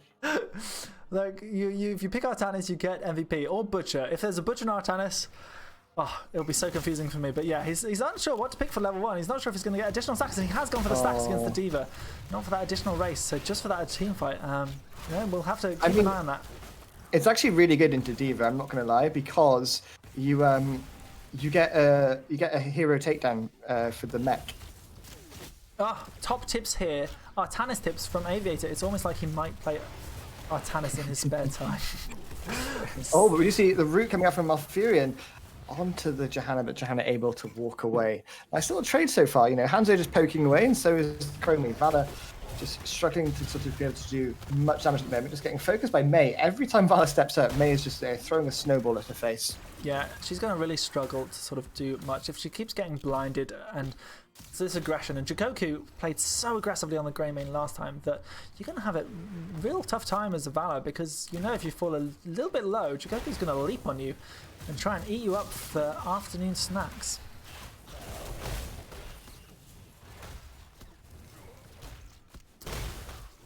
Both teams now just being patient around this bottom stage. Can they push in here with the Greymane? Maybe they're looking for a little bit extra. Maybe going for trying to get this Valor here. She's falling lower. She's falling lower, and Valor is indeed dead. Nice first blood here for the blue team. Yeah, well casted there, transparent. But with that kill now, they're going to just immediately go for the bottom camp. Yeah, and that sort of eases that. But usually you sort of have the Greymane rotate to the top, maybe to try and get the other camp. But now they can get the bot camp and still do that with the Greymane. Nice stuff here from the Alex Terminators as they try and take back this series with the return sweep. Yeah, the reverse sweep coming out here. And look at the May just zoning them away here, landing the double as well onto Chromie Johanna. Nice stuff. And Greymane is going to go top for that camp. Yeah, and you know, this is the standard thing to do with Kramer quite often, is to rotate it top of the camp, and I don't think Artanis saw it, so nicely done. And Clipper Frizz played back just to not push out the minions. But both teams now looking to start on their bruiser camps. Pretty standard stuff here so far on Battlefield of Eternity. Now that forces Clipper Frizz to drop the bomb as well, so that's perfect timing just before the objective being spawned here. But both teams on the hard camps at the moment. They're going to see the red team and the blue team favourite. We might see a gank attempt on the Artanis, putting out a lot of damage on him, and he's forced to tap, and he's a little bit low on mana already. Yeah, but he is on just over 69 stacks now on that level 1 quest. So you're going to get extra value going into the later stages, if they can defend these Immortals. But Jikoku and LG the Kevin just shredding away with that serrated arrows on level 4 now. Yeah, exactly. Just as soon as the Immortal spawns, those to be auto-attacking away, and Valor forced to try and race herself here. Now, this is the point in the halftime phase, right? This is a point where you have to decide to defend or just race, because quite a lot of people will try and defend, and I think for the first one, it's not really that important. So for the first one, I think you just burn everything you can on the race and just get the shield down for as little as possible. Yeah, and that's exactly what they're going to do here. No, they're not. Yeah, red team now looking to try and position a little bit further forward, maybe to bring the other kill. The blue team actually didn't cap their camp, and they do that now, maybe saving it for this opportunity. But yeah, I've always said as well, you know, in the first objective, just got to go fast, get that race and do something, because often if you're the defenders, you're not going to do it. But they get a nice little kill on the Diva mech here, and they get the blue team instead going for the stuns on the back line. Yeah, I mean, well, Valor is now racing as well, but the red team decide to do exactly that, and they just opt to burn the shield for as much as possible. But now Johanna just getting auto-attacked away, doesn't have the Iron Skin available to her. It's going to be up in 1 second, but it's not enough, and she gets taken down. Yeah, not like Ultrac Pass, the Johanna is not getting away this time. Nice 2-to-1 kills, and the blue team get the Immortal, and they're already setting up the siege at the bottom with this Bruiser camp additionally to help out with the minion push. Yeah, exactly. This Immortal marching down now. Now, obviously, as we mentioned, it's the first objective, so it's not going to do a huge amount, essentially. Yeah, they are looking to sort of... They got the well, and LG the Kevin's falling lower and lower, and the Hungering Arrow does finish off. Nice kill here from Boba Fett. That's what the red team need right now. Yeah, they need some momentum back on them. But it looks like this Immortal is going to take a fort. Yeah, I guess with Valor putting the damage on the heroes instead of the Immortal, it just means that the Immortal got more and more damage, and Greymane was also freely auto-attacking it. So, a fort for Hanzo. At this stage of the game, I'd take the fort. Yeah, I agree. Death time is fairly low. Experience doesn't matter, you know, and there's not really much that the blue team can do. But the red team are just going to take the bottom camp. It's going to be scouted out by May, though. It doesn't look like she's going to be in time, but she is wrapping around potentially for an engage. There's going to be time traps, though, to deny it here. Hanzo, nice mouth cleanse there on the Anduin route. Yeah, and that's going to be super important, keeping Hanzo alive for this possibly next engage. Obviously, red team did get the camp, and they're going to have to clear it out now, but we already see the trickle XP from getting that fort coming into play. Now they've got 200, almost over, yeah, 200 extra passive XP. So, yeah, it looks good so far for the blue team. Yeah, let's look at damage numbers quickly, and we see Diva topping the charts for her team for 12,500. But Artanis on the other side, transparent. Look at the damage from Artanis. What a hero. What a champ, absolutely. And has been stacking up this level 1 quest. It's got 132 stacks. It's 6 minutes in the game. That's almost 2 stacks Go on, you can do it. You can do it. Maths. 20 stacks per minute. Is that right? I don't even know. Sure, yeah, 20 stacks per minute. So that's pretty good really. That's one auto attack That's every why 3 you were seconds. see, when we learned Real Maths, you were too busy learning that Garrosh Taunt plus Falstad Hinterland equals big damage. Well, you were mastering the maths. I was mastering the Absolutely game. taken down there by the red team. Really nice engage. Unfortunately, Malfurion into the slowing sands and took too much damage from the towers there and got taken down. Yeah, going for the temporal, not for the temporal loop this time. Temporal loop can get a lot of value on this. Or last time. Or last time. No, just not taking temporal loop at all. Even because Medallion sort of negates some of its value. But with no cleanse on the other team, I'm surprised they didn't try and take it. Can be very good here on Battlefield Eternity as well. But the zoning out of slowing stands have already got some advantage. But in terms of that sort of kills, it's over on the side of the red team. But blue team, much better at focusing this Immortal. Yeah, exactly that. Now the red team are going to try and defend themselves here. No one racing at the moment. They're going to get a swap onto Kevin, though. Kevin able to jump out. It does take a huge amount of damage there. And Valor manages to get the Rain of Vengeance over the wall and does take him down. Snowball, though, onto Artanis into the backline. But that's where Artanis exactly wants to be here. Now he gets the kill onto Malf. No, Malf, 70 HP, and it's Artanis that actually falls. Imagine having any other bruiser. But now we're going to see Diva hunting down the red team some more here. Ultimate coming out, but he's going to fall extremely low. The mech is there. The Rain of Vengeance straight away afterwards, and Valor just chasing her down and gets the kill.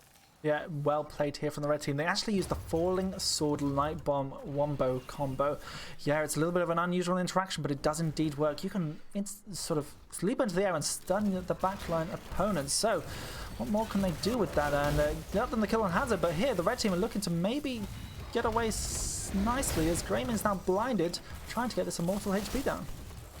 Yeah, May though knocking Chromie in. Chromie does pop the stasis quite nicely, pulls Valor to safety as well from the Anduin here, but the blue team, they're trying to get Wardred caught between two circles. They didn't know which one to land in, and unfortunately did die. But there's the Falling Sword combo again, and Grayman gets taken down. And now it looks like Malf is next as he goes down. But meanwhile, May and Hanzo just auto-attacking away, and they do get the second Immortal, but it looks like they're going to pay for it with their life as Hanzo falls extremely low and does get taken down.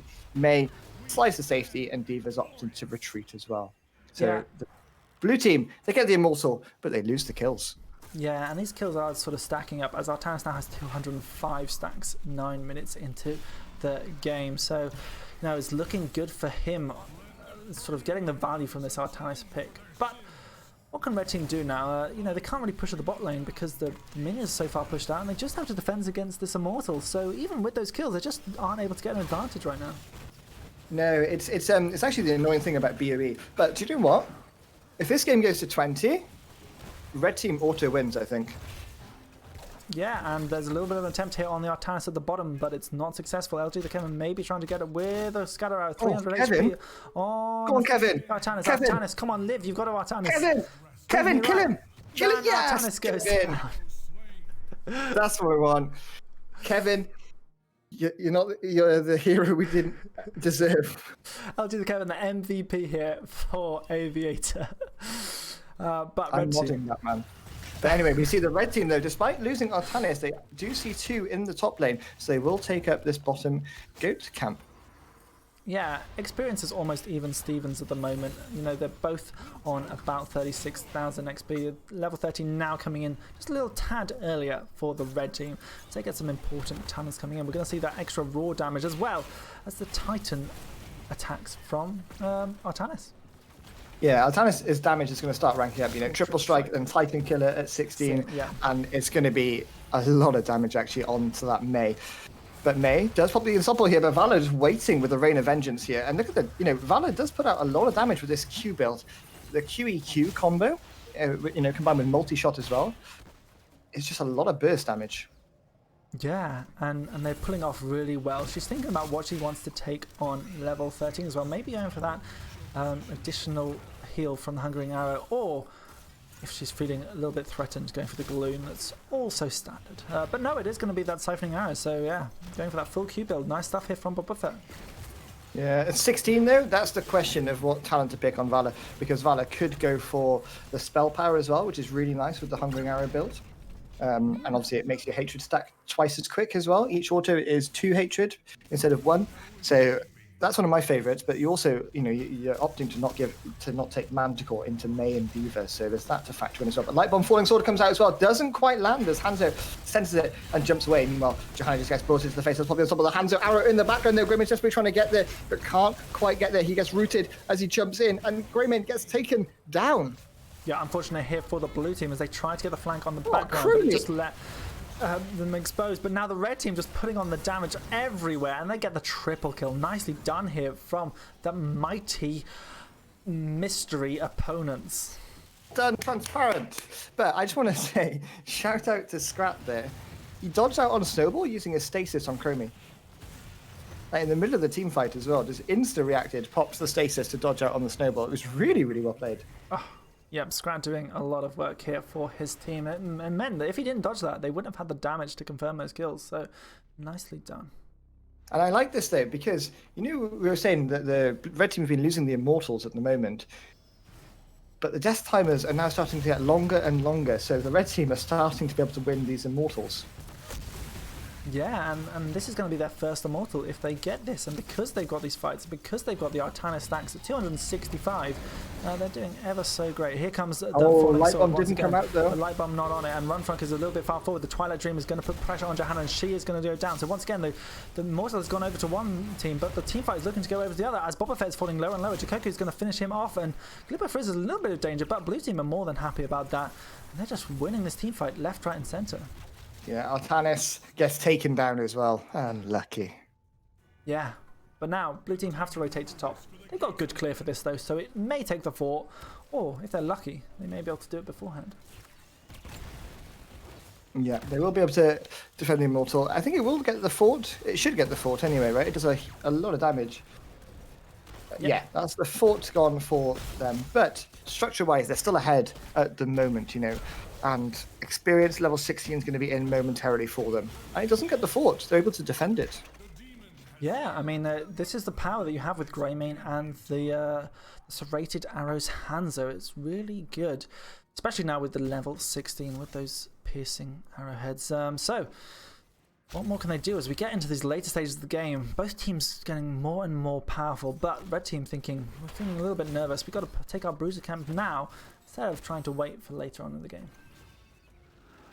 Yeah, you need to be careful here. But the blue team opting to take bottom camp now with their level 16 as well. Can the Owl Exterminators hold on to the Nexus Rumble Champion title? Or will the mighty mystery opponents be able to take them off the top? Oh, it's so close right now, and both teams are going back and forth after a 1-to-1 series so far, but we see the red team slowly taking the team fights a little bit better, but blue team are equally finding their opportunities. We see here that facing off at the bottom as 0 forts to 1, but the XP advantage is in the side of the red team.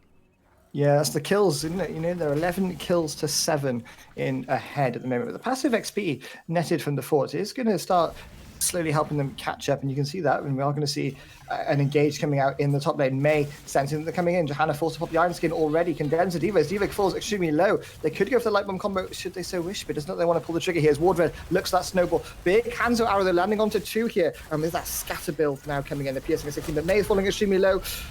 The Artanis gets stunned out and then not able to find the kill. Yeah, but the Artanis ulti blinding everyone on the blue team there, just stopping the progress, saving his own life. So well played here by Omi Chashu. Yes. The Immortal now, the blue team coming in to just poke away again with that Hanzo. And this is the thing, there's no poke for the Immortal on the red team. Hanzo's got poke, but also race. It's the same as Li Ming, you got to choose. You either tank the arrows, but with piercing, you're going to do it. But this camp might be invaded here by the blue team. Artanis goes in for the swap attempt, doesn't quite land it. And now the Light Bomb Falling Sword combo comes out, lands onto Jigoku here. He gets triple stunned, actually, as Vala comes down as well. And Jigoku gets taken down on the Greymane. That's 1 kill. Diva drops her bomb. They're looking for more. May is falling low, but does pop her stasis. Vala, though, trying to get some damage in onto the Hanzo. Needs to be careful because they are taking a lot of damage themselves. Big Twilight Dream, they're coming out onto the front line here. And the front line now trying to retreat. But blue team falling lower and lower means they have to back out. And red team get the opportunity to once again race on this Immortal. But Vala now has no mana problems this late into the game, and so is able to just use this fully stacked Q build to shred away. Really nicely done here from the red team. Yeah, they're going to get another Immortal. As you mentioned, death timers. It's just the death time has changed. But the blue team, though, they are taking this top camp. They do see Artanis in the bot lane there, so they could try and defend this. 4v4, they could take the fight.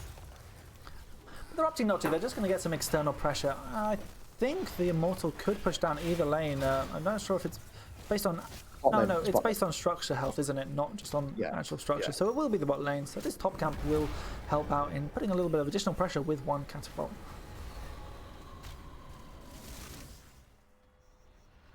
See Hanzo just trying to poke them away here. I wonder, they're going to send Artanis top, so it's going to be a 5v4 defense in favor of the blue team. And May could try and look for this flank with a good snowball attempt, really. Yeah, and, she's thinking about this. She's trying to position really aggressively, getting the slows off, and the rest of the red team are being a bit passive for now. They might have to do something. There's the blind to stop the race. Everyone has been blinded, apart from May, which means that they're going to have to back off and give up this fort. Here comes the light bomb combo, and it goes on to Hanzo. Hanzo's found himself in a little bit of a trouble, and the rest of the red team follow up on this combo. Well played here from them.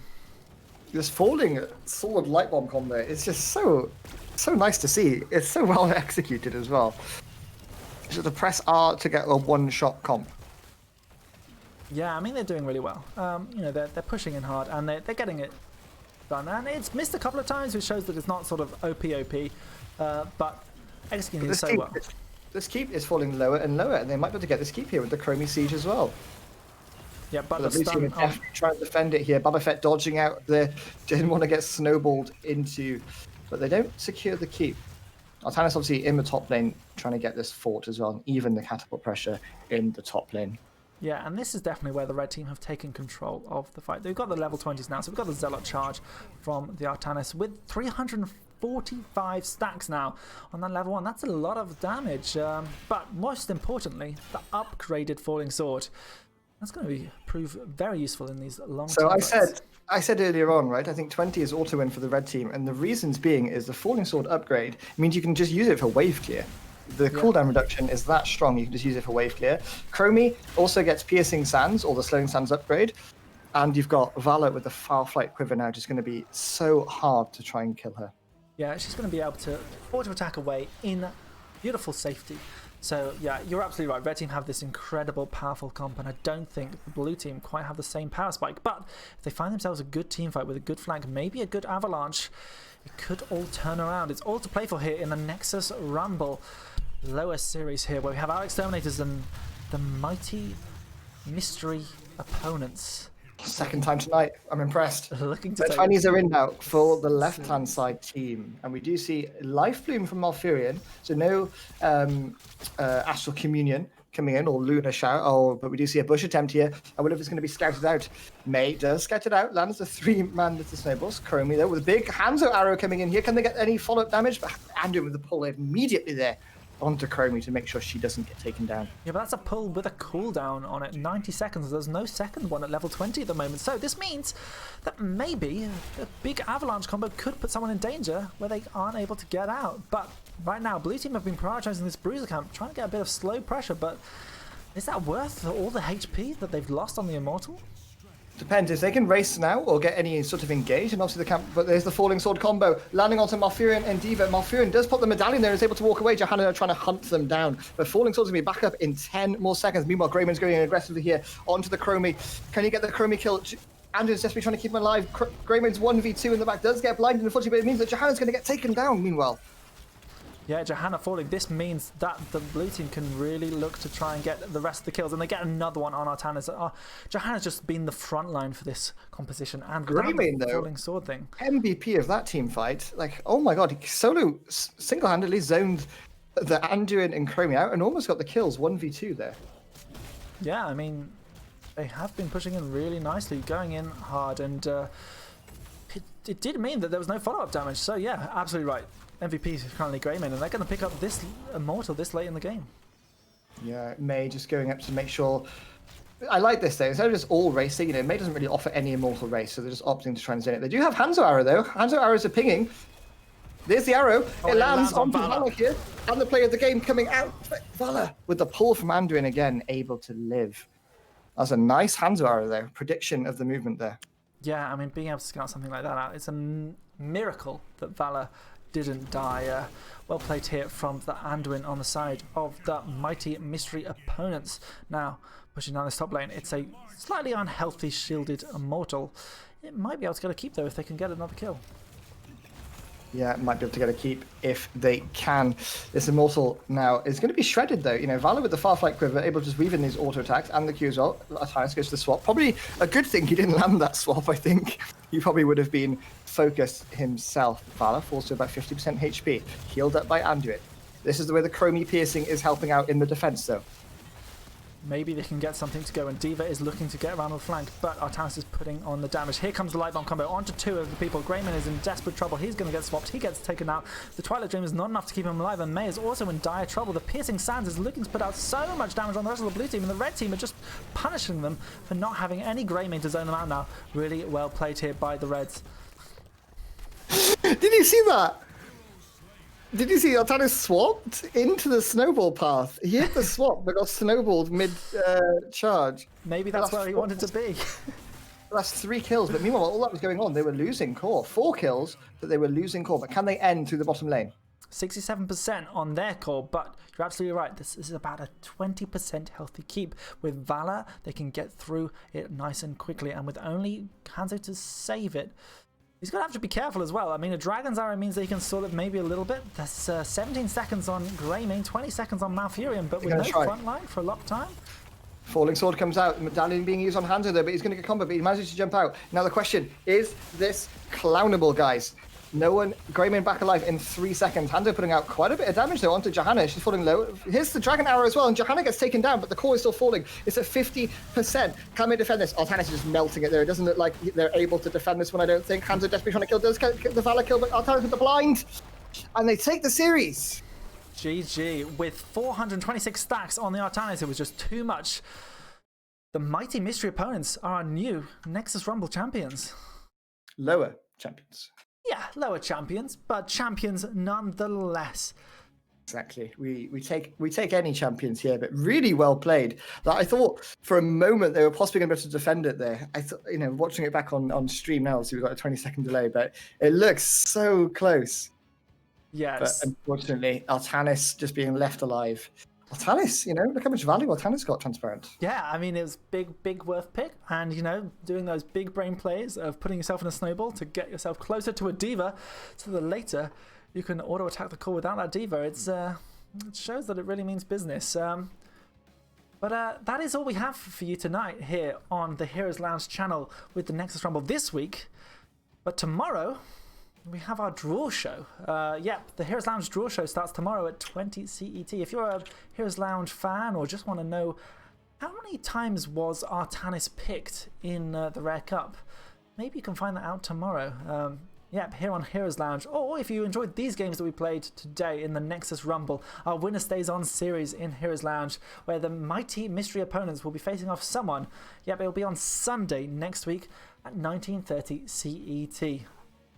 But yeah, hopefully we'll see you all tomorrow for the draw show. Make sure to tune in. You get a vote polling thing as well. And you get to see some balls bouncing around on the screen and some mystery guests as well. So it's always tuning in for. That's it from us. Enjoy your evening. Go watch CCL and have a fantastic evening.